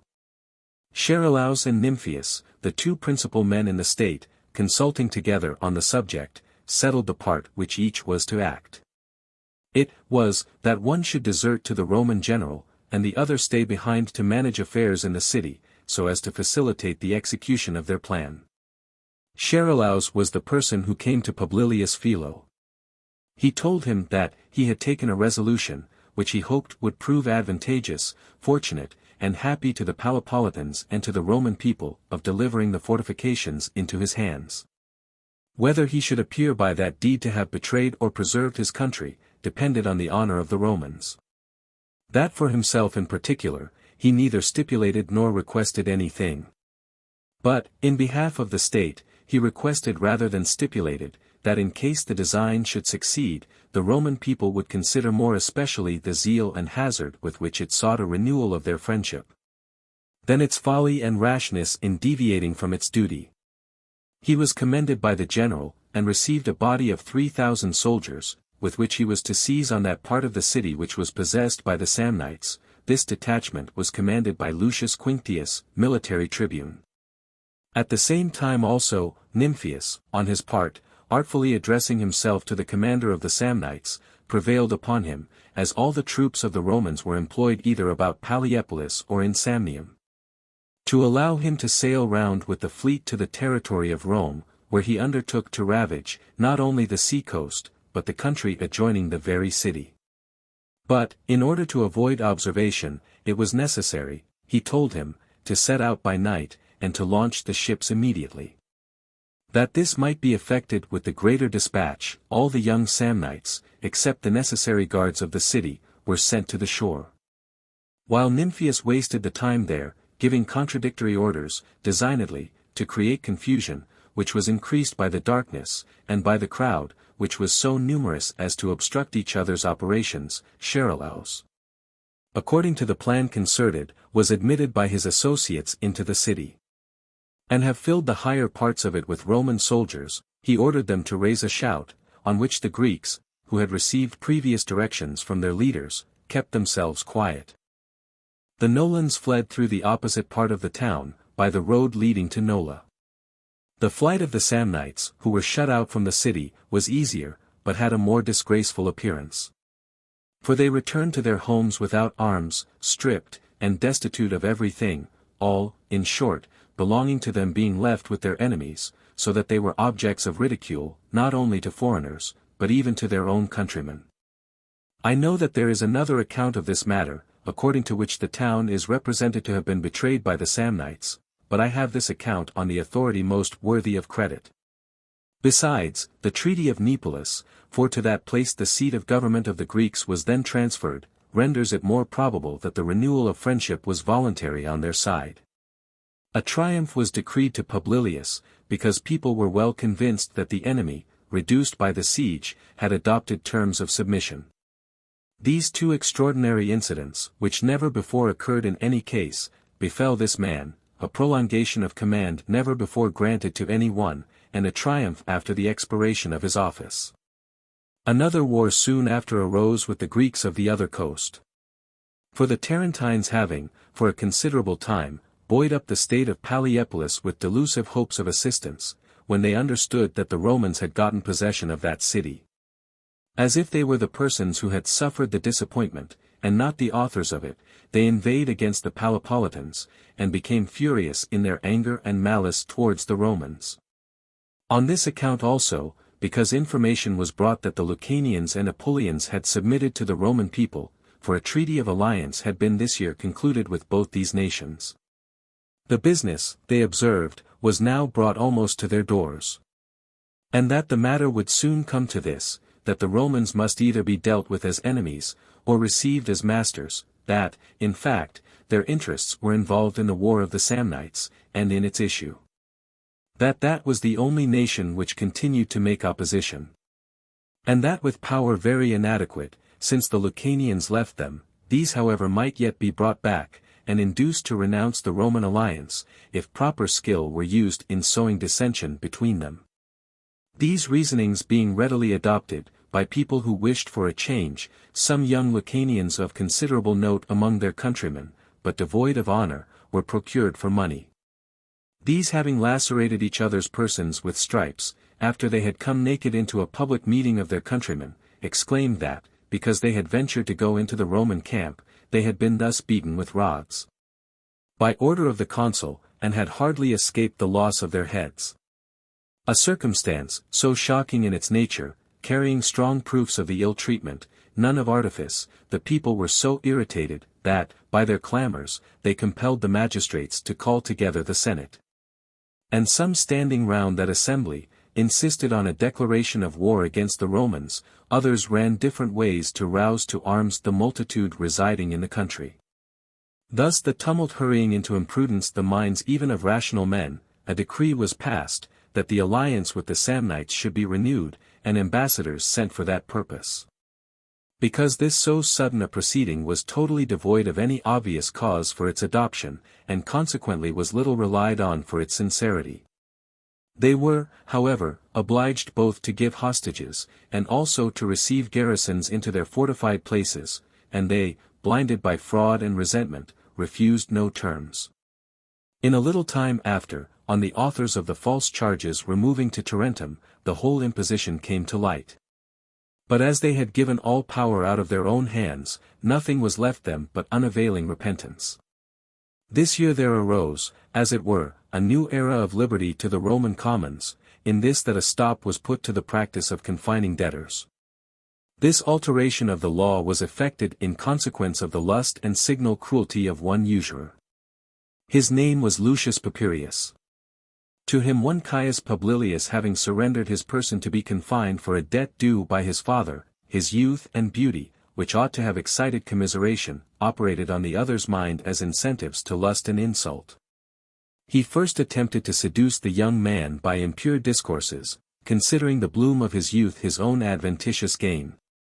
But finding that his ears were shocked at their infamous tendency, he then endeavored to terrify him by threats, and reminded him frequently of his situation.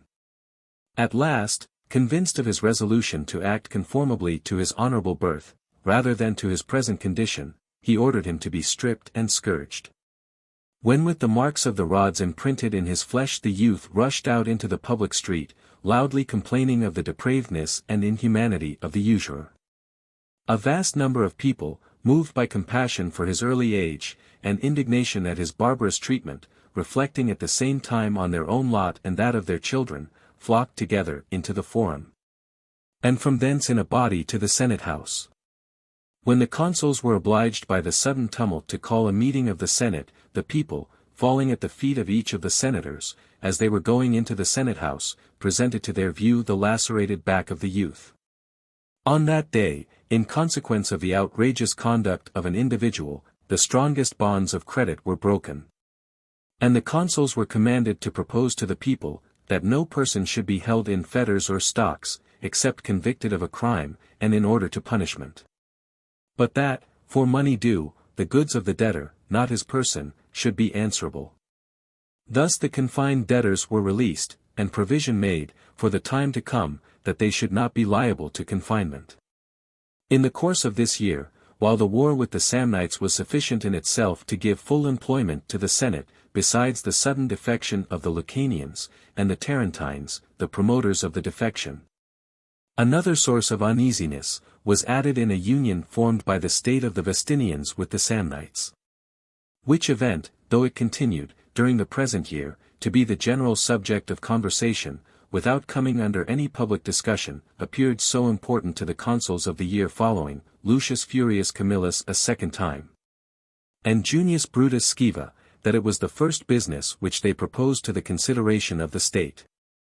And though the matter was still recent, still great perplexity seized the Senate, as they dreaded equally the consequences either of passing it over, or of taking it up. Lest, on the one hand, impunity might stir up the neighboring states with wantonness and arrogance. And, on the other, punishment inflicted on them by force of arms, and dread of immediate danger, might produce the same effect by exciting resentment. And the whole body, too, was in every way equal in strength to the Samnites, being composed of the Marsians, the Pelignians, and the Marazinians, all of whom would have to be encountered as enemies, if the Vestinians were to be interfered with. However, that side prevailed which might, at the time, seem to have more spirit than prudence, but the event proved that fortune assists the brave. The people, in pursuance of the direction of the Senate, ordered war against the Vestinians. That province fell by lot to Junius, Samnium to Camillus.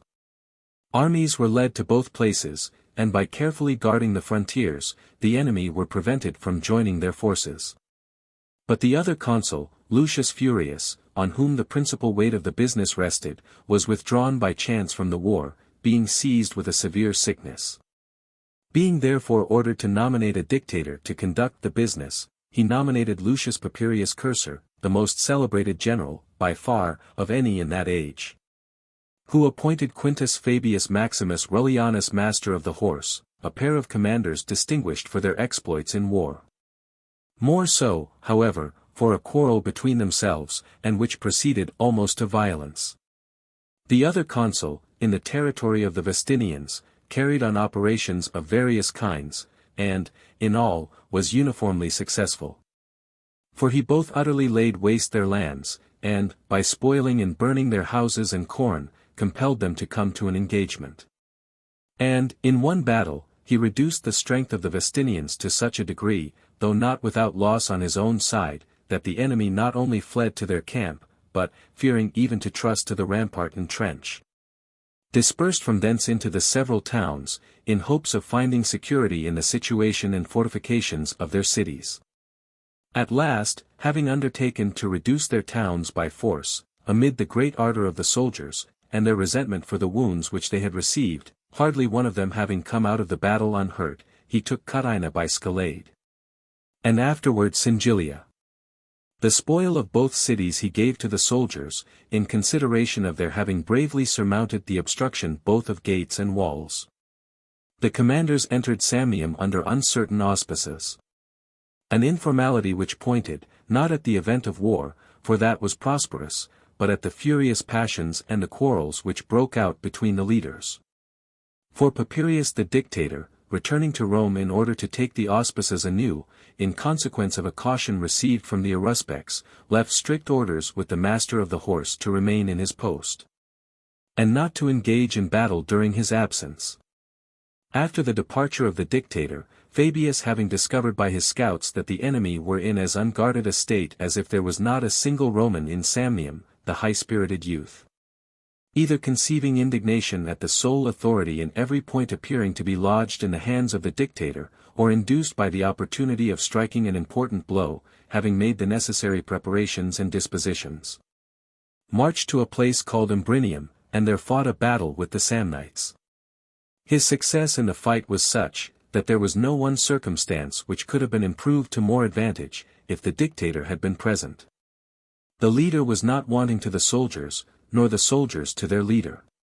The cavalry too, finding, after repeated charges, that they could not break the ranks, by the advice of Lucius Cominius, a military tribune, pulled off the bridles from their horses and spurred them on so furiously, that no power could withstand them. Forcing their way through the thickest of the enemy, they bore down everything before them, and the infantry seconding the charge, the whole body was thrown into confusion. 20,000 of the enemy are said to have fallen on that day. I have authority for saying that there were 2 battles fought during the dictator's absence, and 2 victories obtained, but, according to the most ancient writers, only this one is found, and in some histories the whole transaction is omitted. The master of the horse getting possession of abundance of spoils, in consequence of the great numbers slain, collected the arms into a huge heap, and burned them. Either in pursuance of a vow to some of the gods, or, if we choose to credit the authority of Fabius, it was done on this account, that the dictator might not reap the fruits of his glory, inscribe his name on them, or carry the spoils in triumph. His letters also, containing an account of the success, being sent to the Senate, not to the dictator, showed plainly that he wished not to impart to him any share of the honor. Who certainly viewed the proceeding in this light, for while others rejoiced at the victory obtained, he showed only surliness and anger. Insomuch that, immediately dismissing the Senate, he hastened out of the Senate house, and frequently repeated with warmth, that the legions of the Samnites were not more effectually vanquished and overthrown by the master of the horse. Then were the dictatorial dignity in military discipline, if such contempt of orders escaped with impunity. Thus, breathing resentment and menaces, he set out for the camp, but, though he traveled with all possible expedition, he was unable, however, to outstrip the report of his coming. For messengers had started from the city before him, who brought intelligence that the dictator was coming, eager for vengeance, and in almost every second sentence applauding the conduct of Titus Manlius. Fabius instantly called an assembly, and entreated the soldiers to show the same courage in protecting him, under whose conduct and auspices they had conquered, from the outrageous cruelty of the dictator, which they had so lately displayed in defending the commonwealth from its most inveterate enemies. He was now coming, he told them, frantic with envy, enraged at another's bravery and success. He was mad, because, in his absence, the business of the public had been executed, with remarkable success. And if he could change the fortune of the engagement, would wish the Samnites in possession of victory rather than the Romans. He talked much of contempt of orders. As if his prohibition of fighting were not dictated by the same motive, which caused his vexation at the fight having taken place. He wished to shackle the valor of others through envy, and meant to take away the soldiers' arms when they were most eager for action, and that no use might be made of them in his absence. He was further enraged too, because without Lucius Papirius the soldiers were not without hands or arms, and because Quintus Fabius considered himself as master of the horse, not as a beadle to the dictator. How would he have behaved, had the issue of the fight been unfortunate, which, through the chances of war and the uncertainty of military operations, might have been the case? Since now, when the enemy has been vanquished, as completely, indeed, as if that leader's own singular talents had been employed in the matter, he yet threatens the master of the horse with punishment. Nor is he more incensed against the master of the horse, than against the military tribunes, the centurions, and the soldiers. On all, he would vent his rage if he could, and because that is not in his power, he vents it on one. Envy, like flame, soars upwards, aims at the summit, that he makes his attack on the head of the business, on the leader. If he could put him out of the way, together with the glory of the service performed, he would then lord it, like a conqueror over vanquished troops. And, without scruple, practice against the soldiers what he had been allowed to act against their commander. That they should, therefore, in his cause, support the general liberty of all. If the dictator perceived among the troops the same unanimity in justifying their victory that they had displayed in the battle, and that all interested themselves in the safety of one, it would bend his temper to milder counsels.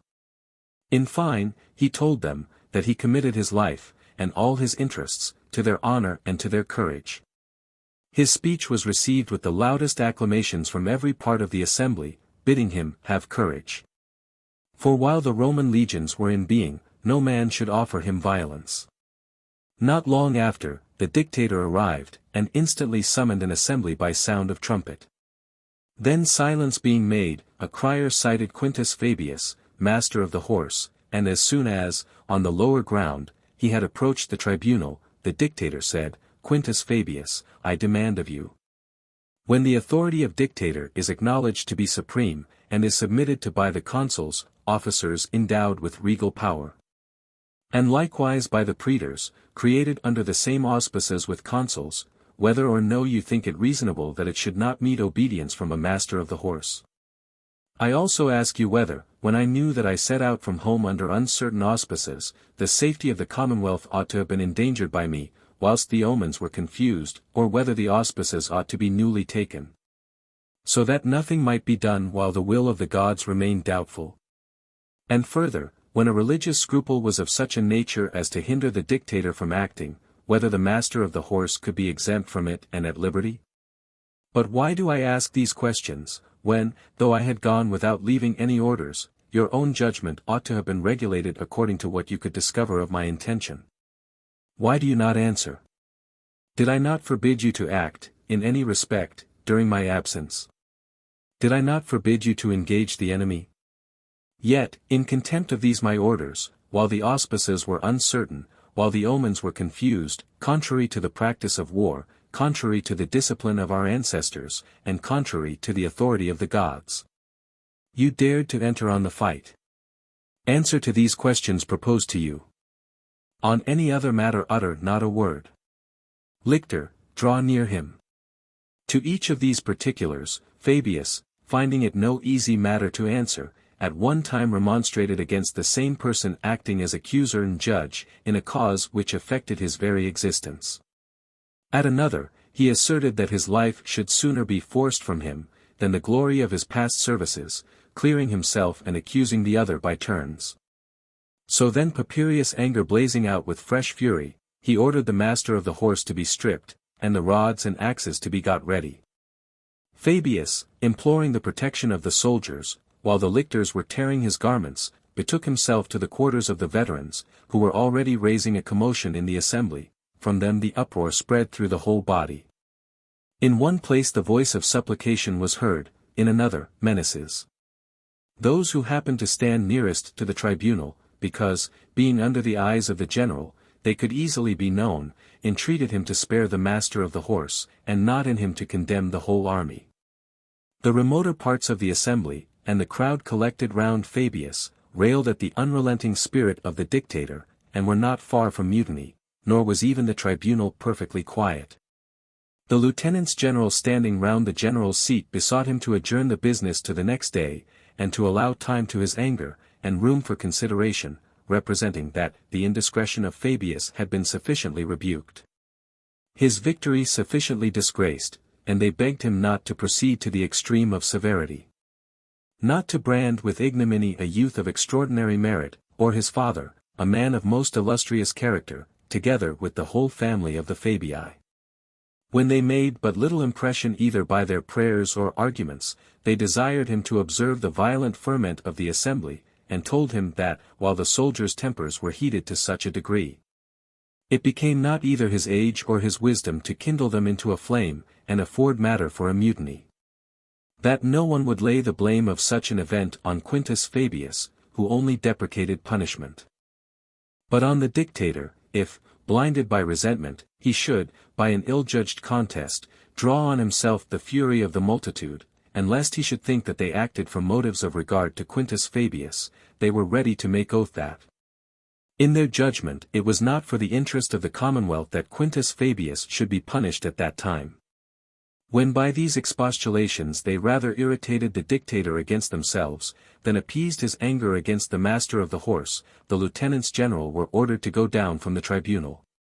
And after several vain attempts were made to procure silence by means of a crier, the noise and tumult being so great that neither the voice of the dictator himself, nor that of his apparitors, could be heard, night, as in the case of a battle, put an end to the contest. The master of the horse was ordered to attend on the day following. But when all assured him that Papirius, being agitated and exasperated in the course of the present contention, would proceed against him with greater violence, he fled privately from the camp to Rome, where, by the advice of his father, Marcus Fabius, who had been 3 times consul, and likewise dictator, he immediately called a meeting of the Senate. While he was strenuously complaining before the fathers of the rage and injustice of the dictator, on a sudden was heard the noise of lictors before the Senate house, clearing the way, and Papirius himself arrived, full of resentment.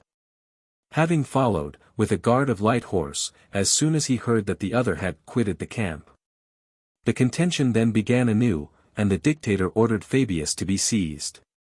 Where, when his unrelenting spirit persisted in its purpose, notwithstanding the united intercessions of the principal patricians, and of the whole Senate, Fabius, the father, then said, "Since neither the authority of the Senate has any weight with you, nor my age, which you wish to render childless, nor the noble birth and merit of a master of the horse, nominated by yourself, nor prayers which have often mitigated the rage of an enemy, and which appease the wrath of the gods, I call upon the tribunes of the commons for support, and appeal to the people. And since you decline the judgment of your own army, as well as of the Senate, I call you before a judge who must certainly be allowed, though no other should, to possess more power and authority than yourself, though dictator. I shall see whether you will submit to an appeal, to which Tullus Hostilius, a Roman king, submitted." They proceeded directly from the Senate house to the assembly. Where, being arrived, the dictator attended by few, the master of the horse by all the people of the first rank in a body, Papirius commanded him to be taken from the rostrum to the lower ground. His father, following him, said, "You do well in ordering us to be brought down to a place where even as private persons we have liberty of speech." At first, instead of regular speeches, nothing but altercation was heard. At length, the indignation of old Fabius, and the strength of his voice, got the better of noise, while he reproached Papirius with arrogance and cruelty. He himself, he said, had been dictator at Rome. And no man, not even the lowest plebeian, or centurion, or soldier, had been outraged by him.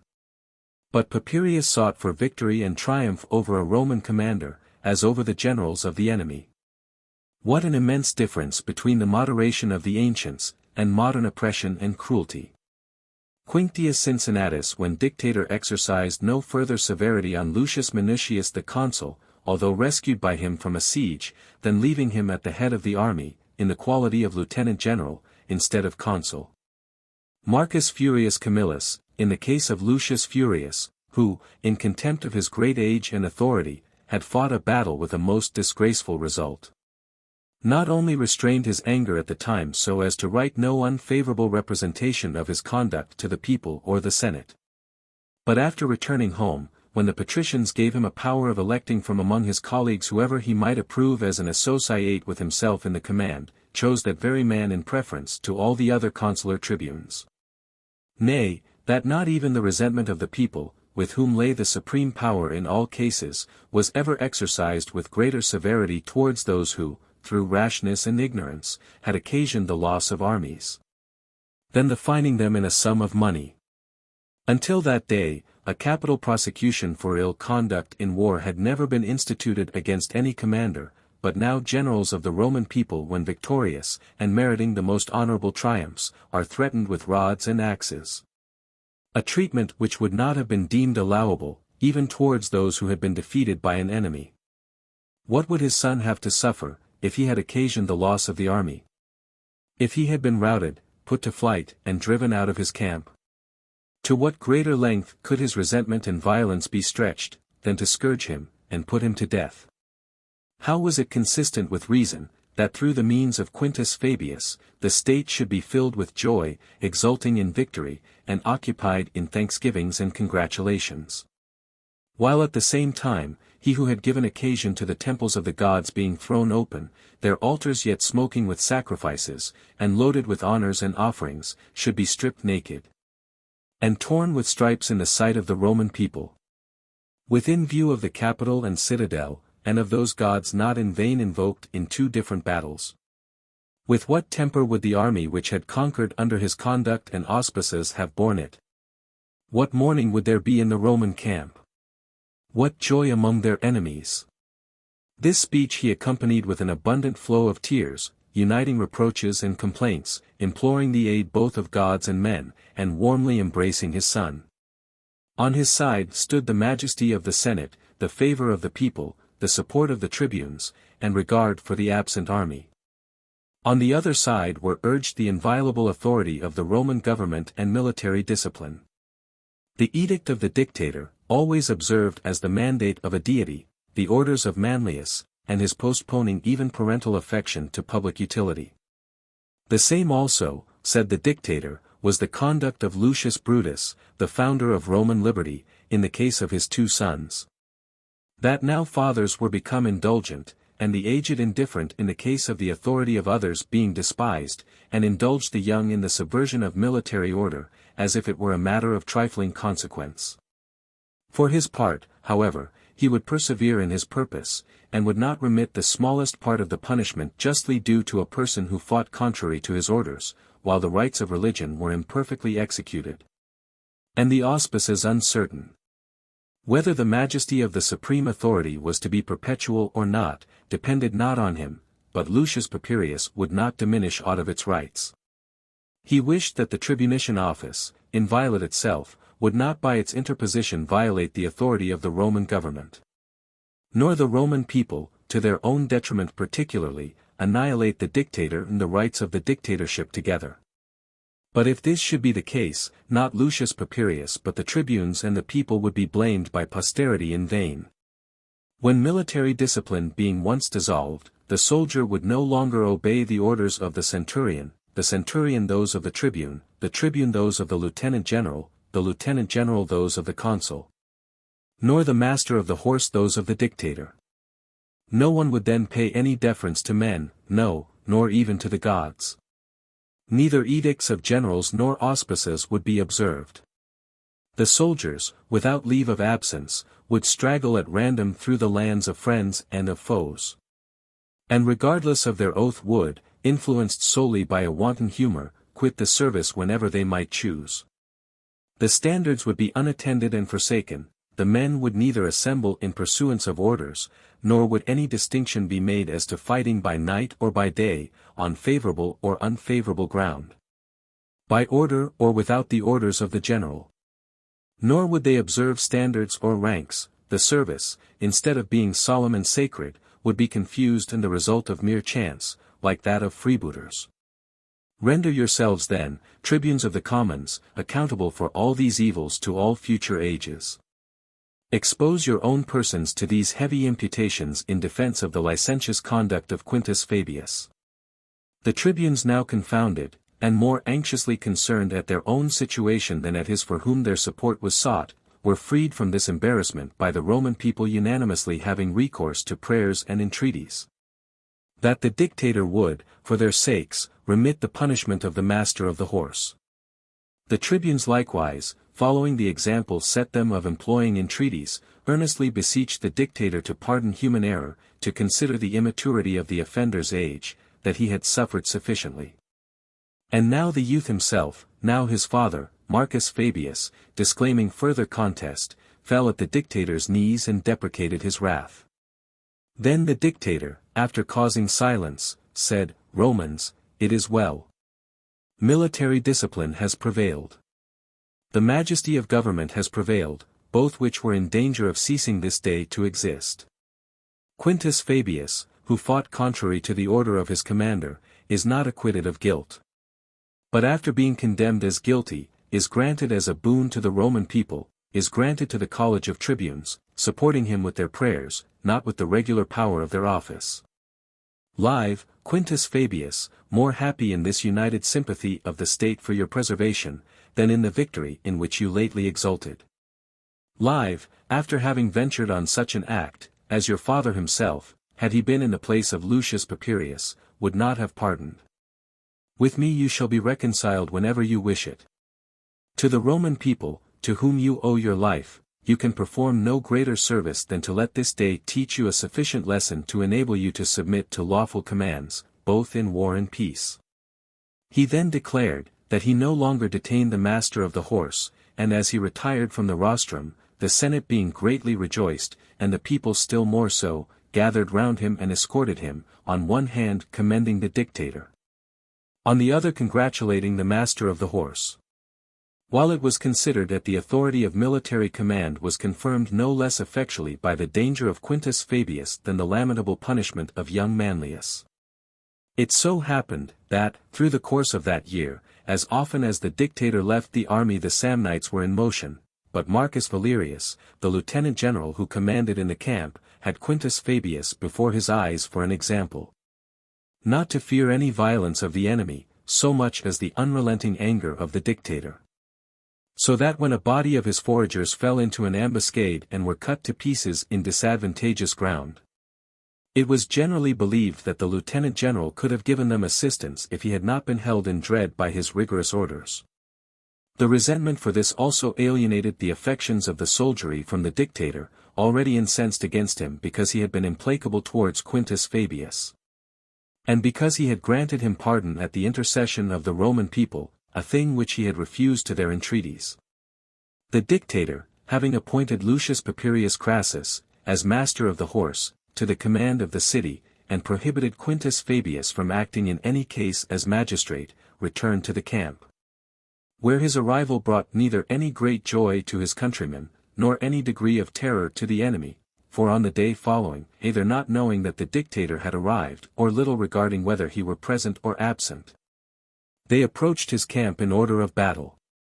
Of such importance, however, was that single man, Lucius Papirius, that had the zeal of the soldiers seconded the dispositions of the commander, no doubt was entertained that an end might have been put that day to the war with the Samnites.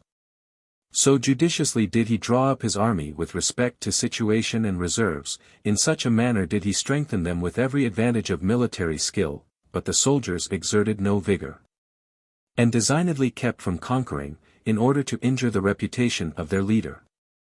Of the Samnites, however, very many were slain, and great numbers of the Romans wounded. The experienced commander quickly perceived the circumstance which prevented his success, and that it would be necessary to moderate his temper, and to mingle mildness with austerity. Accordingly, attended by the lieutenants general, going round to the wounded soldiers, thrusting his head into their tents, and asking them, one by one, how they were in health. Then, mentioning them by name, he gave them in charge to the officers, tribunes, and prefects. This behavior, popular in itself, he maintained with such dexterity, that by his attention to their recovery he gradually gained their affection.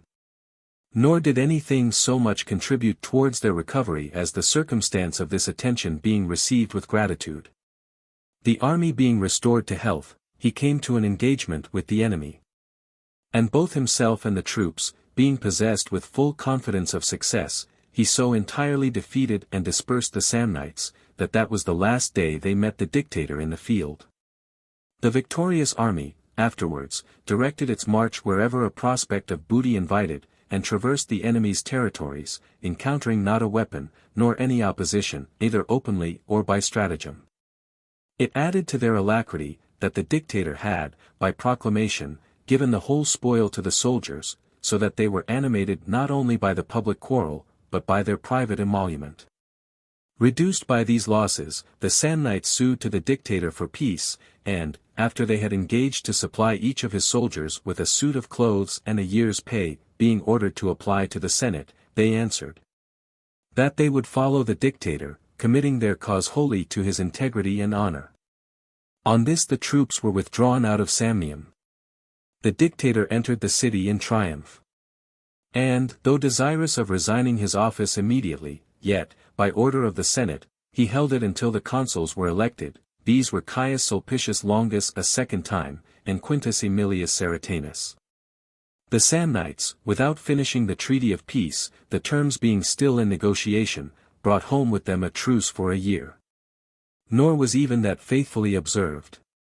So strongly was their inclination for war excited, on hearing that Papirius was gone out of office. In this consulate of Caius Sulpicius and Quintus Aemilius, some histories have alias, to the revolt of the Samnites was added a new war with the Apulians. Armies were sent against both. The Samnites fell by lot to Sulpicius, the Apulians to Aemilius. Some writers say, that this war was not waged with the Apulians, but that the allied states of that nation were defended against the violence and injustice of the Samnites.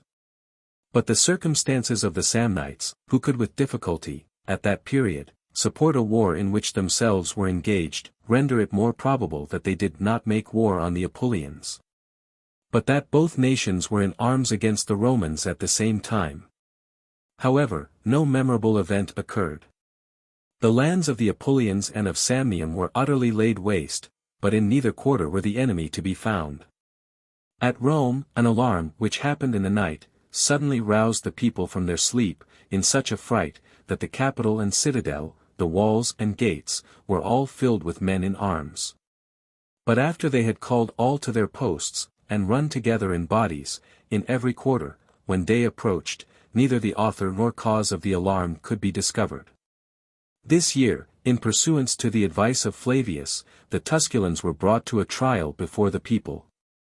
Marcus Flavius, a tribune of the commons, proposed, that punishment should be inflicted on those of the Tusculans, by whose advice and assistance the Velaturnians and Praevernians had made war on the Roman people. The Tusculans, with their wives and children, came to Rome. The whole party in mourning habits, like persons under accusation, went round the tribes, throwing themselves at the feet of the citizens. The compassion thus excited operated more effectually towards procuring them pardon, than all their arguments did towards clearing them of guilt. Every one of the tribes, except the Polian, negatived the proposition. The sentence of the Polian tribe was, that the grown-up males should be beaten and put to death, and their wives and children sold by auction, according to the rules of war. It appears that the resentment which rose against the advisers of so rigorous a measure, was retained in memory by the Tusculans down to the age of our fathers. And that hardly any candidate of the Polian tribe could, ever since, gain the votes of the Papirian. On the following year, in the consulate of Quintus Fabius and Lucius Fulvius, Aulus Cornelius Arvina being made dictator, and Marcus Fabius Ambustus master of the horse. A levy being held with more than usual rigor in consequence of their apprehension of a very serious war in Samnium, for it was reported that some young men had been hired from their neighbors, led forth a very strong army against the Samnites. Although in a hostile country, their camp was pitched in as careless a manner as if the foe were at a great distance. When, suddenly, the legions of the Samnites approached with so much boldness as to advance their rampart close to an outpost of the Romans. Night was now coming on, that prevented their assaulting the works. But they did not conceal their intention of doing so next day, as soon as the light should appear. The dictator found that there would be a necessity for fighting sooner than he had expected, and lest the situation should be an obstruction to the bravery of the troops, he led away the legions in silence, leaving a great number of fires the better to deceive the enemy. On account of the proximity of the camps, however, he could not escape their observation. Their cavalry instantly pursued, and pressed closely on his troops, in such a way as to refrain from attacking them until the day appeared. Their infantry did not even quit their camp before daylight. As soon as it was dawn, the cavalry venturing to attack the enemy by harassing the Roman rear, and pressing them in places of difficult passage, considerably delayed their march. Meanwhile their infantry overtook the cavalry, and now the Samnites pursued close with their entire force. The dictator then, finding that he could no longer go forward without great inconvenience, ordered the spot where he stood to be measured out for a camp. But it was impossible, while the enemy's horse were spread about on every side, that palisades could be brought, and the work be begun, seeing it, therefore, impracticable either to march forward or to settle himself there. He drew up his troops for battle, removing the baggage out of the line. The enemy likewise formed their line opposite to his, fully equal both in spirit and in strength. Their courage was chiefly improved from not knowing that the motive of the Romans' retreat was the incommodiousness of the ground, so that they imagined themselves objects of terror, and supposed that they were pursuing men who fled through fear. This kept the balance of the fight equal for a considerable time, though, of late, it had been unusual with the Samnites to stand even the shout of a Roman army. Certain it is, that the contest, on this day, continued so very doubtful from the 3rd hour to the 8th, that neither was the shout repeated, after being raised at the first onset, nor the standards moved either forward or backward, nor any ground lost on either side. They fought without taking breath or looking behind them, every man in his post, and pushing against their opponents with their shields. The noise continuing equal, and the terror of the fight the same, seemed to denote, that the decision would be effected either by fatigue or by the night. The men had now exhausted their strength, the sword its power, and the leaders their skill. When, on a sudden, the Samnite cavalry, having learned from a single troop which had advanced beyond the rest, that the baggage of the Romans lay at a distance from their army, without any guard or defense. Through eagerness for booty, they attack it, of which the dictator being informed by a hasty messenger, said, let them only encumber themselves with spoils. Afterwards came several, one after another, crying out, that they were plundering and carrying off all the effects of the soldiers. He then called to him the master of the horse, and said, do you see, Marcus Fabius, that the fight has been forsaken by the enemy's cavalry? They are entangled and encumbered with our baggage. Attack them whilst scattered about, as is the case of every multitude employed in plundering. You will find few mounted on horseback, few with swords in their hands. And, while they are loading their horses with spoil, and unarmed, put them to the sword, and make it bloody spoil for them. I will take care of the legions, and the fight of the infantry, yours be the honor which the horse shall acquire. The body of cavalry, in the most exact order possible, charging the enemy, who were straggling and embarrassed, filled every place with slaughter, for amid the packages which they hastily threw down, and which lay in the way of their feet. And of the affrighted horses, as they endeavored to escape, being now unable either to fight or fly, they are slaughtered. Then Fabius, after he had almost entirely cut off the enemy's horse, led round his squadrons in a small circuit, and attacked the infantry in the rear. The new shout, raised in that quarter, terrified the Samnites on the one hand. And when, on the other, the dictator saw their troops in the van looking behind them, their battalions in confusion, and their line wavering, he earnestly exhorted and animated his men, calling on the tribunes and chief centurions, by name, to join him in renewing the fight. Raising the shout anew, they pressed forward, and as they advanced, perceived the enemy more and more confused. The cavalry now could be seen by those in front, and Cornelius, turning about to the several companies, made them understand, by raising his voice and hands, that he saw the standards and bucklers of his own horsemen. On hearing which, and at the same time seeing them, they, at once, so far forgot the fatigue which they had endured through almost the whole day, and even their wounds, that they rushed on against the enemy with as much vigor and alacrity as if they were coming fresh out of camp on receiving the signal for battle. The Samnites could no longer sustain the charge of horse and foot together. Part of them, enclosed on both sides, were cut off, the rest were scattered and fled different ways. The infantry slew those who were surrounded and made resistance. And the cavalry made great havoc of the fugitives, among whom fell their general. This battle crushed, at length, the power of the Samnites so effectually, that, in all their meetings, they said, it was not at all to be wondered at, if in an impious war, commenced in violation of a treaty, when the gods were, with justice, more incensed against them than men, they succeeded in none of their undertakings. That war must be expiated and atoned for with a heavy penalty. The only alternative they had, was whether the penalty should be the guilty blood of a few, or the innocent blood of all. Some now ventured to name the authors of the war. One name in particular, by the united voices of all, was mentioned, that of Brutulus Papias. He was a man of power and noble birth, and undoubtedly the violator of the late truce. The praetors being compelled to take the opinion of the assembly concerning him, a decree was made, that Brutulus Papias should be delivered into the hands of the Romans. And that, together with him, all the spoil taken from the Romans, and the prisoners, should be sent to Rome, and that the restitution demanded by the heralds, in conformity to treaty, should be made, as was agreeable to justice and equity. In pursuance of this determination heralds were sent to Rome, and also the dead body of Brutulus, for, by a voluntary death, he avoided the punishment and ignominy intended for him. It was thought proper that his goods also should be delivered up along with the body. But none of all those things were accepted, except the prisoners, and such articles of the spoil as were recognized by the owners. The dictator obtained a triumph by a decree of the Senate. Some writers affirm, that this war was conducted by the consuls, and that they triumphed over the Samnites. And also, that Fabius advanced into Apulia, and carried off from thence abundance of spoil. But that Aulus Cornelius was dictator that year is an undisputed fact.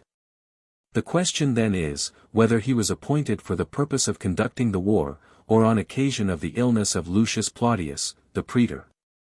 In order that there might be a magistrate to give the signal for the starting of the chariots at the Roman games. This latter is asserted of him. And that after performing the business, which in truth reflected no great luster on his office, he resigned the dictatorship. It is not easy to determine between either the facts or the writers, which of them deserves the preference. I am inclined to think that history has been much corrupted by means of funeral panegyrics and false inscriptions on statues.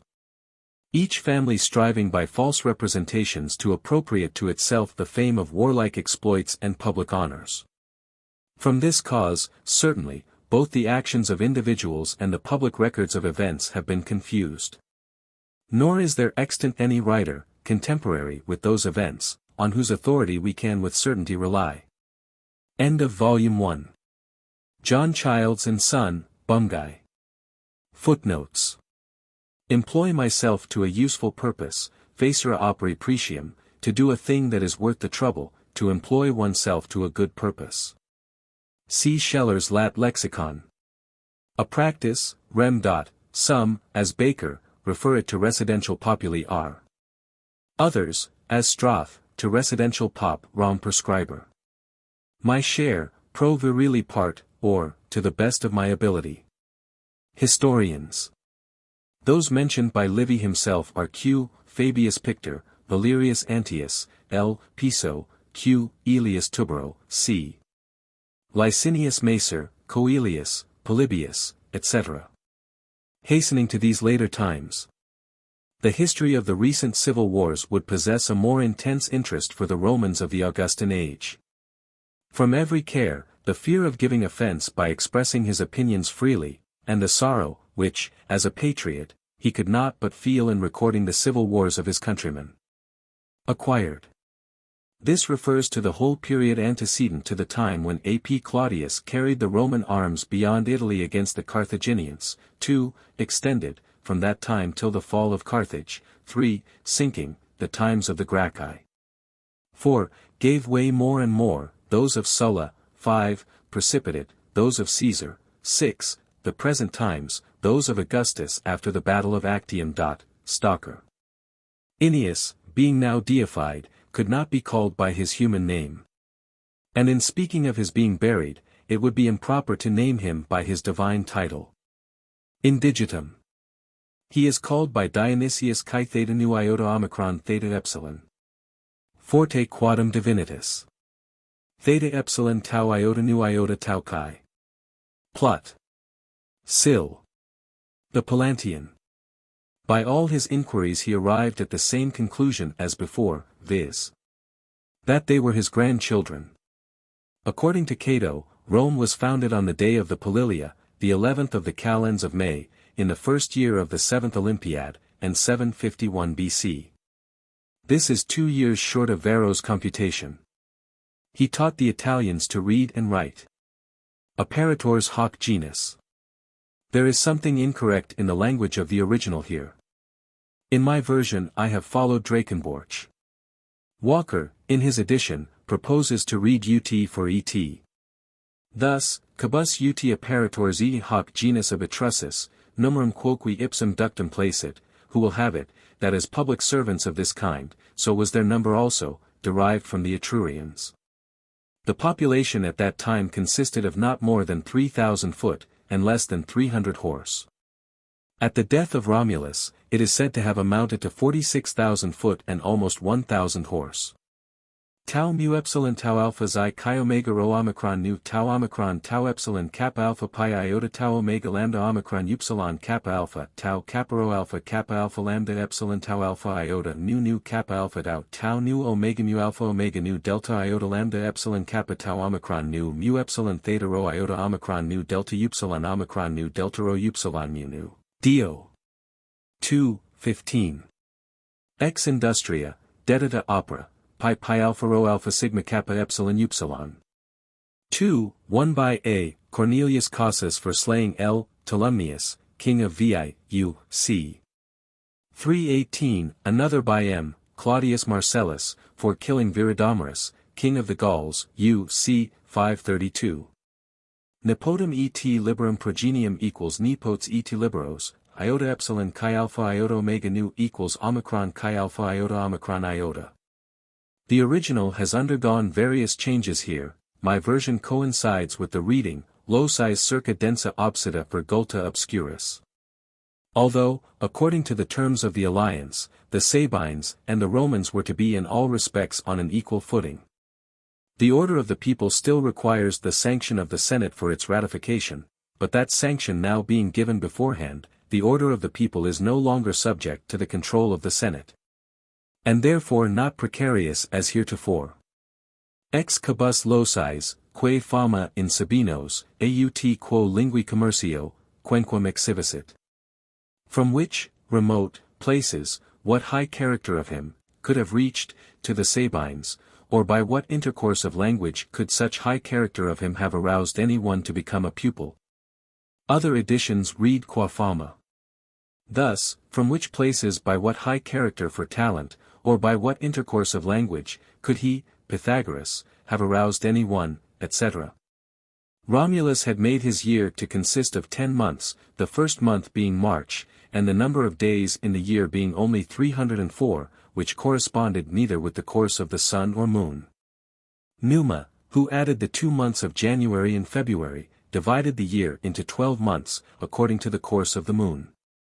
This was the lunar Greek year, and consisted of 354 days. Numa, however, adopted 355 days for his year, from his partiality to odd numbers. The lunar year of 354 days fell short of the solar year by 11¼ days, this in 8 years amounted to 11¼ times 8, 90 days. These 90 days he divided into 2 months of 22 and 2 of 23 days, 2 by 22, plus 2 by 23, equals 90, and introduced them alternately every second year for 2 octennial periods, every third octennial period, however. Numa intercalated only 66 days instead of 90 days, i.e., he inserted 3 months of only 22 days each. The reason was, because he adopted 355 days as the length of his lunar year instead of 354, and this in 24 years, 3 octennial periods, produced an error of 24 days. This error was exactly compensated by intercalating only 66 days, 90 to 24, in the third octennial period. The intercalations were generally made in the month of February, after the 23rd of the month. Their management was left to the pontiffs, ad metamiandum solis unde orsi essent, dies congruent, that the days might correspond to the same starting point of the sun in the heavens whence they had set out. That is, taking for instance the Tropic of Cancer for the place or starting point of the sun any one year, and observing that he was in that point of the heavens on precisely the 21st of June, the object was so to dispense the year. That the day on which the sun was observed to arrive at that same meta or starting point again, should also be called the 21st of June, such was the congruity aimed at by these intercalations. Al nefastus erit per quem tria verba silenter. Fastus erit, per quem leg lice bit agitat, ov. F. I. 47. Ancilia, from gamma kappa upsilon lambda omicron. Pontificum, sil. Maximum. Elicient scylla te, Jupiter, unde minores. Nunc quoque te celebrant, Elysium vocant. Ov. F. 3. 327. Cum ipsi esse, formarent, tum finitimi idiom, etc. Some of the editors of Livy have remarked on this passage, that cum when answering to tum may be joined to a subjunctive, as here. The fact however is, that cum here does not answer to tum at all, cum is here whilst, and so necessarily requires the verb to be in the subjunctive mood. Metis. Gronovius and Becker read medius, Niebuhr also prefers medius. He conceives that the Latin praenomina and the Roman nomina terminated in ius. Injurias eti non reditas, etc. The construction is, eti ego viter audis regem nostrum cluilium, praesi fere, injurias eti non reditas res. Nec debito te fere idem pre te, tool. 3 brothers born at one birth. Dionys. 3:14 describes them as cousin Germans. Vid. Watchsmith, page 147. Niebuhr, I. page 342. The order is, Fortuna Patriae deigned futura ea quam ipsi f, animo obvers. The fortune of their country, the high or humble character of which for the future depended on their exertions on that occasion. The 2 Roman champions, we have seen, fell in the one place, super alium alias, consequently were buried together. Whilst the Curiatiae fell in different places, as Horatius contrived to separate them to avoid their joint attack. Per duellio, duellum, bellum, high treason against the state or its sovereign. But in those times any offence deserving capital punishment was included under that of treason, ca Horatio per duellionum judicent, to pass sentence on Horatius, as being manifestly guilty of murder, not to try whether he was guilty or not. Duumviri, etc. Niebuhr considers these to be the very words of the old formula. If the sentence, of the duumviri, be confirmed by the people. The letter of the law allowed of no justification or extenuation of the fact. It left no alternative to the judge. He kindly pointed out the loophole in the law, which left an opening for the culprit's acquittal. By the laws of Romulus, a father had the power of life and death over his children. The part which he reserves for himself and the Albans is to play the traitors to Tullus in the hour of need, wearing meanwhile the mark of friendship to Rome. The fact is, that the subject population rose up against the Roman colonists, drove them out of the town, and asserted their independence. Neb. I. 24. 5. The Tiber and the Anio. Irrigid, he makes it halt, from the French fair alti, or formerly haute, because soldiers then stand upright and hold their spears erect. Precones ab extremo. At the farther part of the Roman camp, where it joined that of the Albans. As well as by the orders issued by Tullus. Malitiasam. Tau nu lambda nu kappa alpha lambda omicron upsilon nu nu kappa alpha omicron rho gamma omicron nu, dio. 3. The Lucumones were a class of persons among the Etrurians of a warlike sacerdotal character, patricians, not kings. Vid. Niebuhr, I. page 372. In my version of this passage I have followed the reading, E plerac in radibus, impacta sublicis cum haerent, p.i. The burning logs were not sent down the river one by one, but were placed on rafts, so that being incapable of passing on between the piers of the bridge, they firmly stuck there, and burnt the bridge. This mode of interpretation is confirmed by Dion. 3, 5, 6. The bridge here meant is the one built by the Sabines at the confluence of the Anio and the Tiber. Another reading is, plerac in radibus impactus sublicius quam haerent, most of them being driven against the boats, resting on piles, stuck there. And the 100th year. 138 years had elapsed since the death of Romulus. They diminished the number of years designedly, to make the matter appear still worse. Son-in-law. Why not one of his 2 sons, Lucius and Aruns? Dio. 4, 1. If these were not his grandchildren rather, they must have been infants at the time. Dio. 4, 6. At this time infants could not succeed to the throne. Ruperti. This sentence has given some trouble to the commentators. Some will have it that 3 distinct reasons are given for assassinating Tarquinius rather than Servius Tullius, and that these are severally marked and distinguished by Tum, the second only having Chia. Stroth will have it that only 2 reasons are assigned, one, why the king should be killed, and the other, why Servius Tullius should not be killed, arising from the danger and uselessness of the act. The former has not a Chia, because it was a fact. Et injurii dolor, and while the latter has it in the first part, the danger, Chia gravier, and Chia being understood also before the other, the uselessness, Tum, servio acciso, and because it contained the reasoning of the youths. Doring says there were only 2 powerful reasons, revenge and fear, and a ratio probabilis introduced by Tum, which has the force of insuper. According to Dr. Hunter, there are two formal assertions, one, that resentment stimulated the sons of Ancus against the king himself, the other, that the plot is laid for the king himself upon two considerations, of reason and policy. By public, private. The public were the steps taken by Servius to establish his political ascendancy, whilst the private refer to those intended to strengthen his family connections. The truce had now expired. If the truce concluded with them by Romulus be here meant, it was long since expired, since about 140 years had now elapsed. It is probable, however, that it was renewed in the reign of Tullius. Varro, de LL 4. 36, thinks, on the contrary, that tributum was so called, as being paid by the tribes. Temple of Diana. Built on the summit of the Aventine Mount towards the Tiber.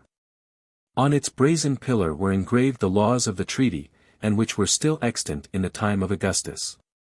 This is noticed as the first trace of the agrarian division by Niebuhr, page 161.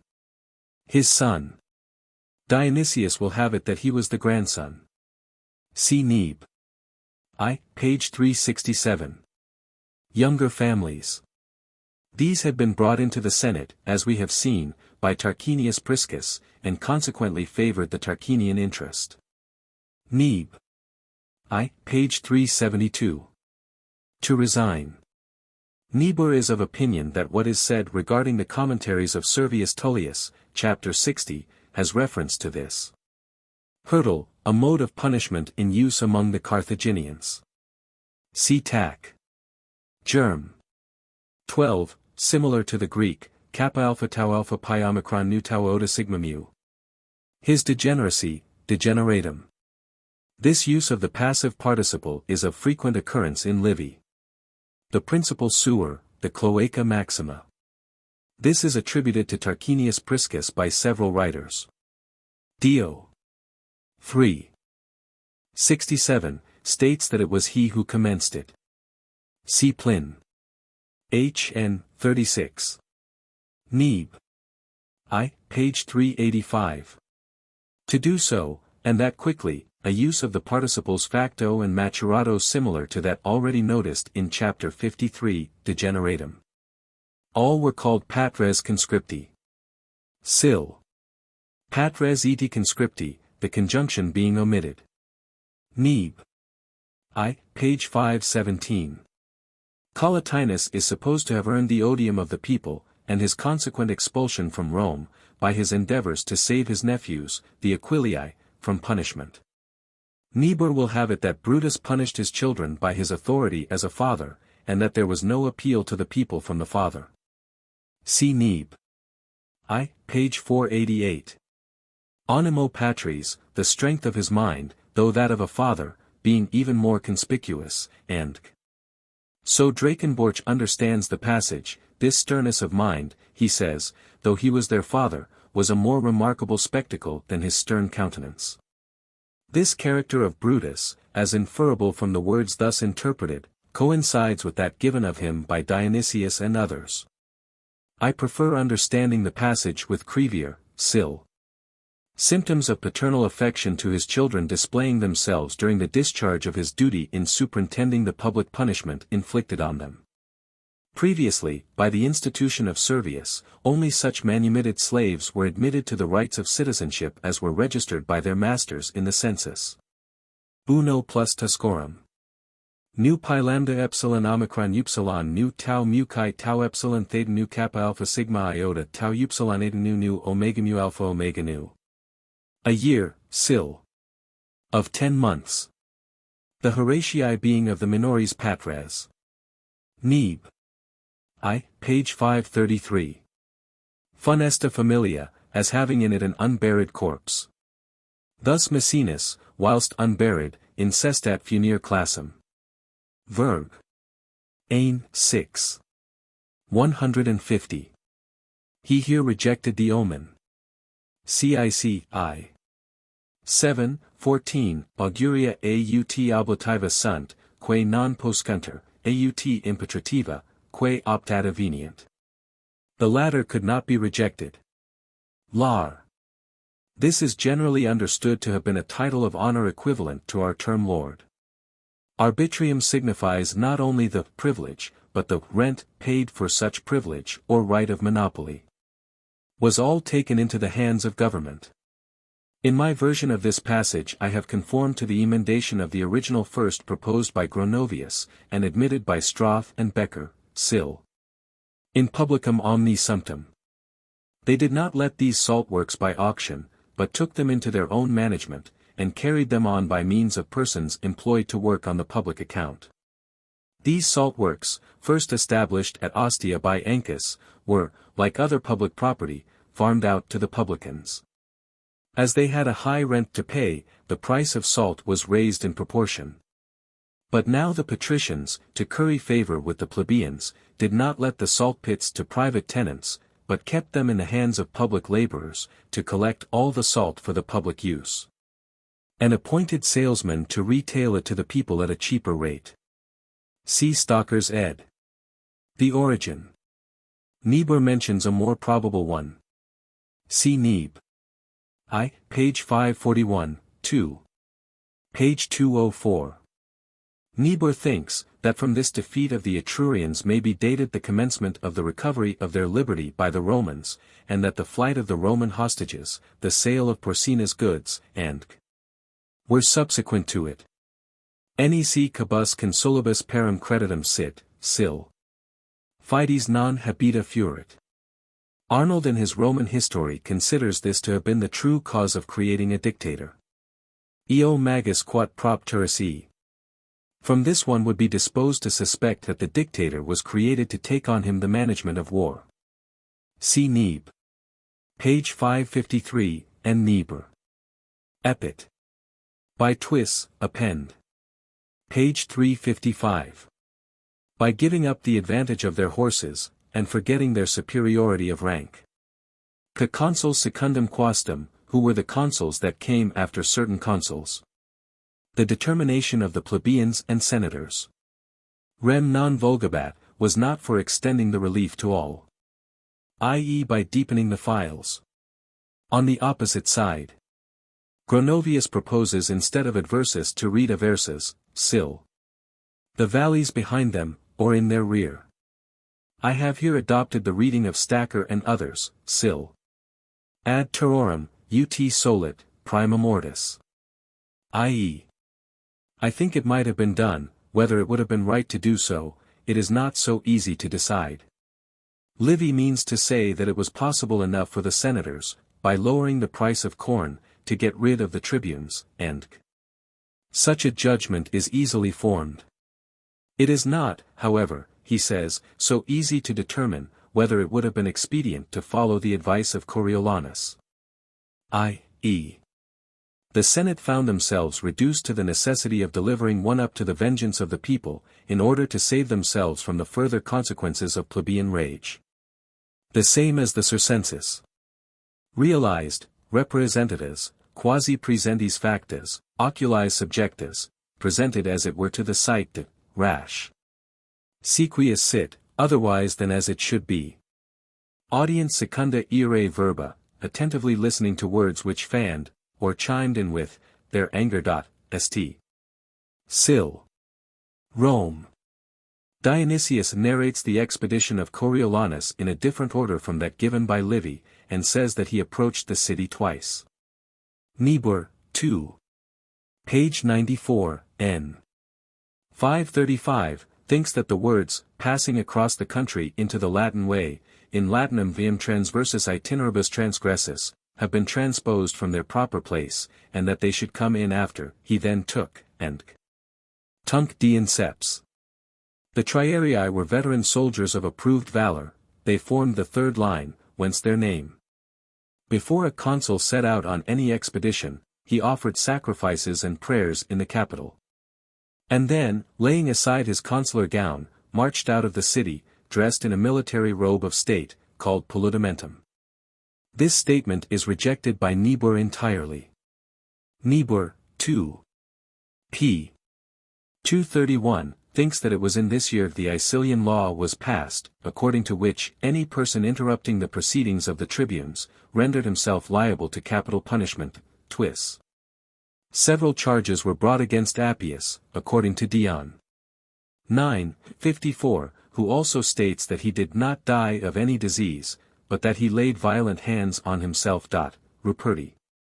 The original has plenus suarum, irarum, that is, the anger not of Appius against the commons, but of the commons against him. Sionf Neb. 2, n. 754. It may be well to mention that Niebuhr considered that this account regarding the death of Appius was all fictitious.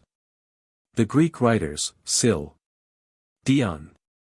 9:54, Zonar. 7:17, state that he laid violent hands on himself. In the original we read coacti extemplo obstinatu. Niebuhr considers this reading to be corrupt, and is satisfied that the correct reading is coacto extemplo senatu. C2. N. 555. Additional force of the endk. Crovier understands this to signify that the Romans did not employ a greater force for besieging Antium, than they had employed the preceding year, and which at that time seemed insufficient for the purpose. Others understand the words to signify that they surrendered without waiting for the Romans to make any additional efforts to take the town. Didirat. The oratio obliqua would require deterit here, but such instances of the indicative being used for the subjunctive are by no means infrequent. Justitium, adjure sistendo. According to Strath, this is the first instance we have of a decree of the Senate arming the consul with almost dictatorial power. Proconsul, the first mention of a proconsul in Livy. Of the year, i.e. the consular year, not the civil one, which commenced in January. A similar measure was adopted at Athens. See Thucyd. 2:52. Circitio. Strath observes, that this is what we understand by the round. According to Dionysius, the Volsci attacked Rome on this occasion. As prefectus urbis. Niebuhr n. 24, 634, would have us read Terentilius, the Roman family names always, he says, ending in ius. He also thinks that for Arsa, we should read Harsa. Niebuhr, 2. N. 631, asks whether it was worms. Sigma alpha rho kappa nu theta rho alpha sigma mu alpha tau alpha. Dion. X. 2. The Sibylline Books. Niebuhr denies that the tribunes had the power before the establishment of the decemviri to commit patricians to prison. See however Dion. 7:17. In the original the words are, medio decreto jus auxiliae sui expedient. The tribunes were afraid lest, if they allowed Ciso to go entirely at large, the commons might become irritated. Whilst if they refused to listen to the application of a patrician when he craved their assistance, they feared lest they should lose an excellent opportunity of establishing their influence and increasing their power. By adopting a line of conduct then which conceded something both to the commons and to Ciso, they as it were expedient, their power from this double danger. Vadis publicos. According to Gronovius, publico, sil. Plebe. Niebuhr prefers this reading. Rigorously exacted. See Niebuhr 2. Page 289, who expresses a different opinion on the matter. Inserto host, it being as yet uncertain who the enemy was. Fidem abrogare, non habera fidem, non credere. Non credendo here seems superfluous. Forgetful of the consular, i.e. forgetful of the limits of the consular authority, acting in the same manner as if its power were unbounded, and admitted no appeal. Niebuhr thinks that Ciso was among the number. See Cap. 25, where we read, Casenum nec quincii familii, nec rea publici restitui passi. Comp. Niebuhr 2. N. 673, Watchsmith, page 347. The consuls under ordinary circumstances used to commence their office at this time on the calends of August. Nec sacri nec sancti. Whatever is consecrated by religion is said to be sacrum. Whilst sanctum is said of that which the law states to be inviolable. Exercitur relicto is the ordinary reading. Crevier observes that reducto is the more correct. This account does not seem to be correct. See Niebuhr 2. Page 254. Ni ita esset, a legal form of expression, amounting in this place to, if Volscius attempted to deny it. Privatim. Besides the quaestors who by virtue of their office were to prosecute Volscius, many persons on their own account, and on their private responsibility, cited him into court and challenged him to discuss the case before a judge. A prosecutor was said fere judicem res, when he proposed to the accused person some one out of the judices selecti, before whom the case might be tried. If the accused person consented to the person named by prosecutor, then the judge was said convenus, to have been agreed on. Sometimes the accused was allowed to select his own judge, judicem dicere. When both the prosecutor and the accused agreed as to the judge, they presented a joint petition to the praetor that he would appoint, ut derit, that person to try the cause. At the same time they both bound themselves to pay a certain sum, the one if he did not establish his charge, ni ita esset, the other if he did not prove his innocence. Comitia, i.e. Curiata, which exercised authority in the cases of persons accused of inflicting injuries on the patricians. Ad prohibenda circumdari opera. Stroth observes that it should be more properly ad prohibenda circumdanda opera, i.e. ad prohibendum any opera circumdarenter. Consular, imperium tribunitio auxilio. The consuls possessed imperium. The tribunes could not be said to possess it. Their province was confined to auxilii latio, sc adversus consuls. It is extraordinary that Livy makes no mention here of Sixius Dentatus, and his strenuous exertions in endeavoring to carry the agrarian law, as well as of his angry contentions with the consuls. For his character, see Dion. X. 31-32. Impedimentum. The fact of his presiding at the meeting should have been a bar to his being elected a decemvir. Niebuhr will have it that 5 of these were of plebeian rank. Impotentibus, sc immoderatus, rari additus, the genitive singular. Stroth. Nec attenuis demi securum, quum sine provocation creati essent, interpretabanter. Valerius Publicola had introduced the custom of not having the axes tied up with the fasces when carried before the consuls in the city. But the Decemvirs said that this was, because an appeal from the consuls to the people was allowed.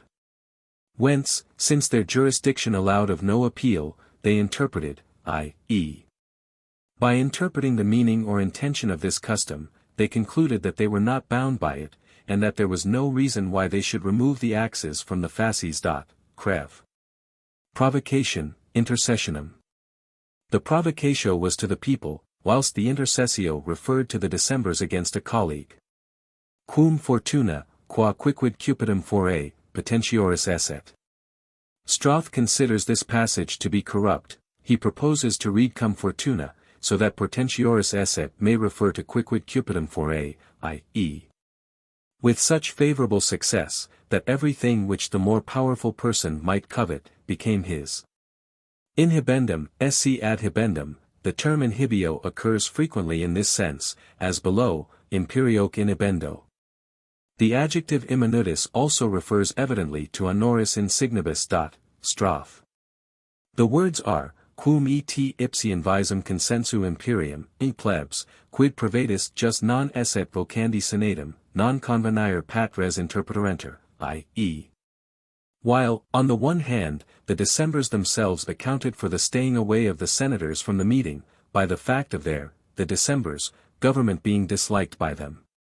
Whilst, on the other hand, the commons accounted for the non-appearance of the senators by the fact, that being now mere private citizens, their time of office being past, they, the Decemvirs, had no right whatever to convene the Senate. Stroth. The senators were obliged to attend the meeting of the Senate when convened by the magistrate, otherwise a fine was imposed, to ensure the payment of which pledges were exacted, which were sold in case of non-payment. See Cicero de Orat. 3:1. Philip. I. 5. In the original the words are, quod iis cut jam magistratu abissent, privatisque, si vis abessit, and, i.e. who differed in no other respect from mere private citizens, except that they had recourse to violence, which it was competent for the magistrate only to do. Livy's own account of the matter does not justify this claim of the Horatii to having been at the head of the revolution which banished the kings. But Dionysius of Halicarnassus informs us that it was Marcus Horatius who made the army revolt against Tarquinius Superbus, and that the same in his second consulate rendered unavailing all the efforts of Porsenna to restore the Tarquins. The original here is rather obscure. Aut Socii, Aut Hi Maxime. Crevier prefers to read Aut Soli Aut Hi Maxime. Stroth explains Socii, se Socios Prebendo. Appius here contrasts two classes of persons, one consisting of individuals, who are in their own power, the other, of those who are not sui juris, but are under the control either of a parent, or some other person.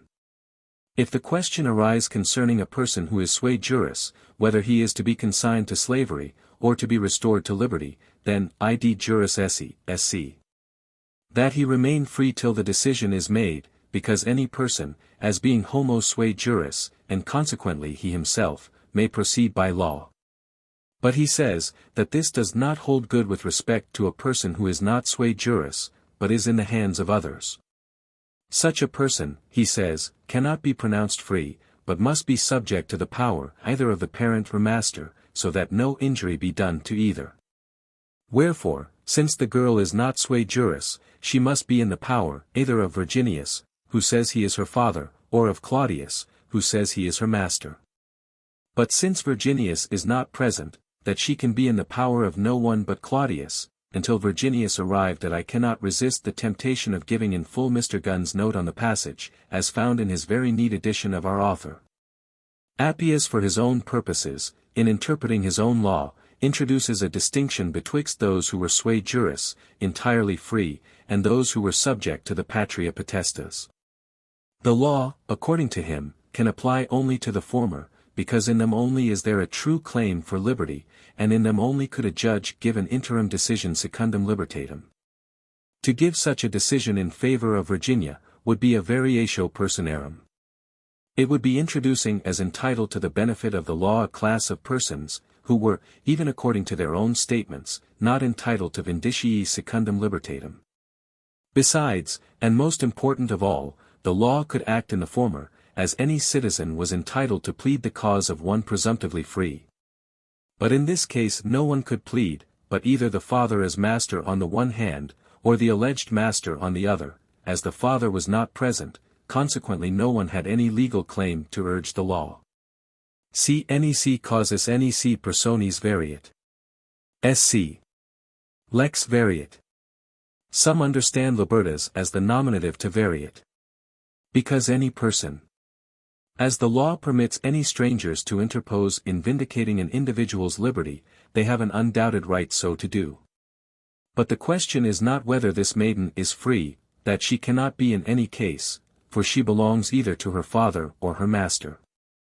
Now as her father is not present to take charge of her, no one here but her master can have any title to her.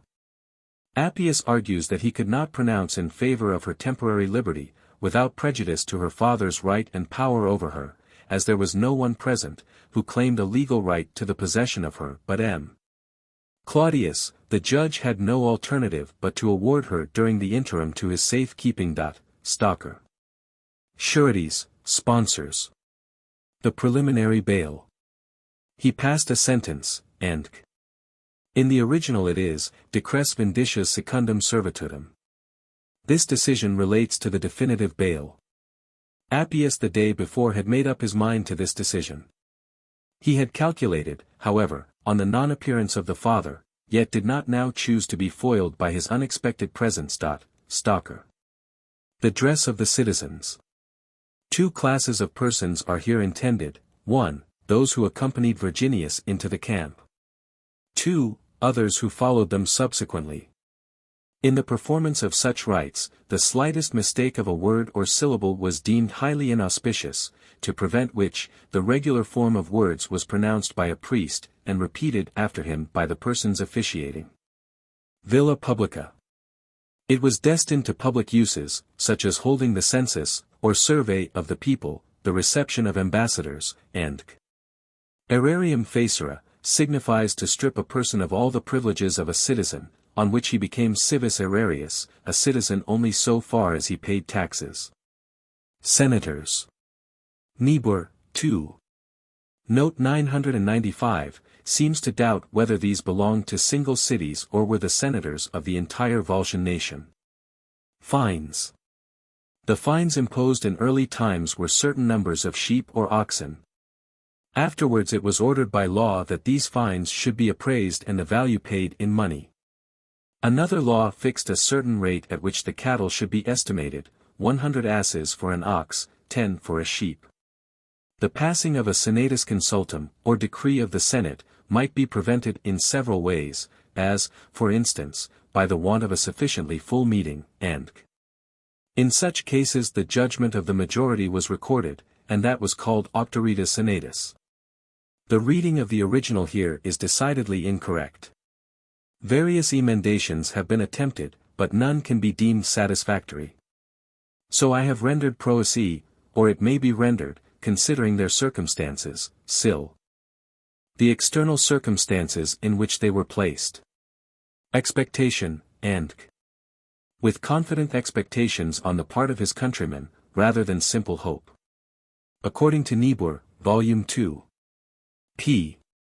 233, this fear put into the mouth of Claudius, is attributable to ignorance or forgetfulness on the part of Livy, of the early usage in the dividing of spoils, which had ceased to be observed in the time of Augustus. According to former Roman usage, half of the conquering army was employed, under the sanction of a solemn oath, to subtract nothing, in collecting the spoil, which was then partly divided by lot, partly sold, and the proceeds, if promised to the soldiers, disbursed to them man by man, if otherwise, it was brought into the treasury. Both schemes mentioned here by Livy, it will be observed, contemplated compensation to the people for the war tax which they had so long paid. But that of Licinius was more favorable, especially to the poor, as the ordinary citizens would receive equal shares, and the compensation would be direct and immediate. Gun. This vow frequently occurs in Grecian history, like that made of the Persian booty, but this is the only instance in the history of Rome. Niebuhr, Volume 2. 239. Evocados. When the Romans besieged a town, and thought themselves sure of taking it, they used solemnly to call out of it the gods in whose protection the place was supposed to be.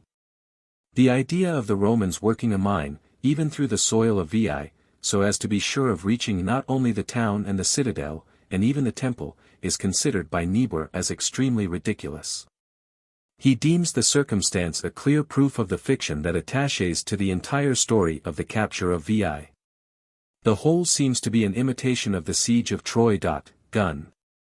The passage in the original, in the generality of editions, is read as follows: ut eam invidium lenier, quam minimo soa provato incommodo publicoque, populo Romano liceret, i.e.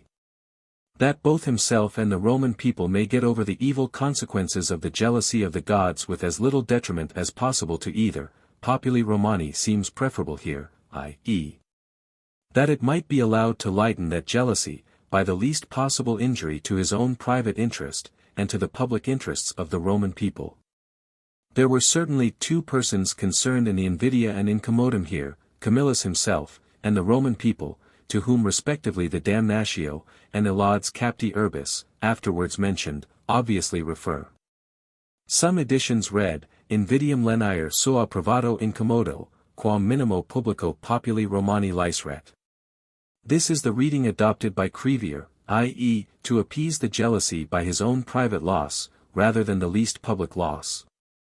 This is more in accordance with the account given of Camillus by Plutarch, and contains a sentiment certainly more worthy both of Livy and of Camillus. Sentiments ascribed by Plutarch to Camillus, will have soa provato incommodo, quam minimo publico p. r. giving him the patriotic wish to render light the odium by his own private loss, rather than the least public loss. Or, by his own private loss, but if not, by as small a public loss as possible. Populi are, better than as Lyceret would, in the latter case, apply only to one of the parties, in the former both are understood. A proposal so absurd would have justified the most vehement opposition of the Senate. But it is much more probable, that the scope of the proposition was, that on this occasion the whole of the conquered land should be divided, but amongst the whole nation. So that the patricians also and their clients should receive a share as absolute property. Niebuhr, Volume 2. Page 248. Niebuhr and Arnold understand these words to signify, that these persons had already made up their minds not to acquit him, or assist him by voting in favor of him, in fact, that they could not conscientiously do so. It may, however, signify simply, that the people were so incensed against him, that there existed not a rational prospect of acquittal for him. In my translation of this passage I have differed from Baker, who thus renders, thinking, that as his enemies were few in number, their skill was what he had chiefly to guard against. Duro de la Malle thus translates, supposant de la ruse aux enemies, a raison de leur petit nombre. This is obviously the correct version. The aged were doomed to perish under any circumstances, utique, from scarcity of provisions, whether they retired into the capital with the military youth, or were left behind in the city. The Novencals were 9 deities brought to Rome by the Sabines, Lara, Vesta, Minerva, Feronia, Concord, Faith, Fortune, Chance, Health. See Niebuhr 3. 249. Any noise happening during the taking of the auspices was reckoned inauspicious. Hence silentium signified among the augurs, every circumstance being favorable.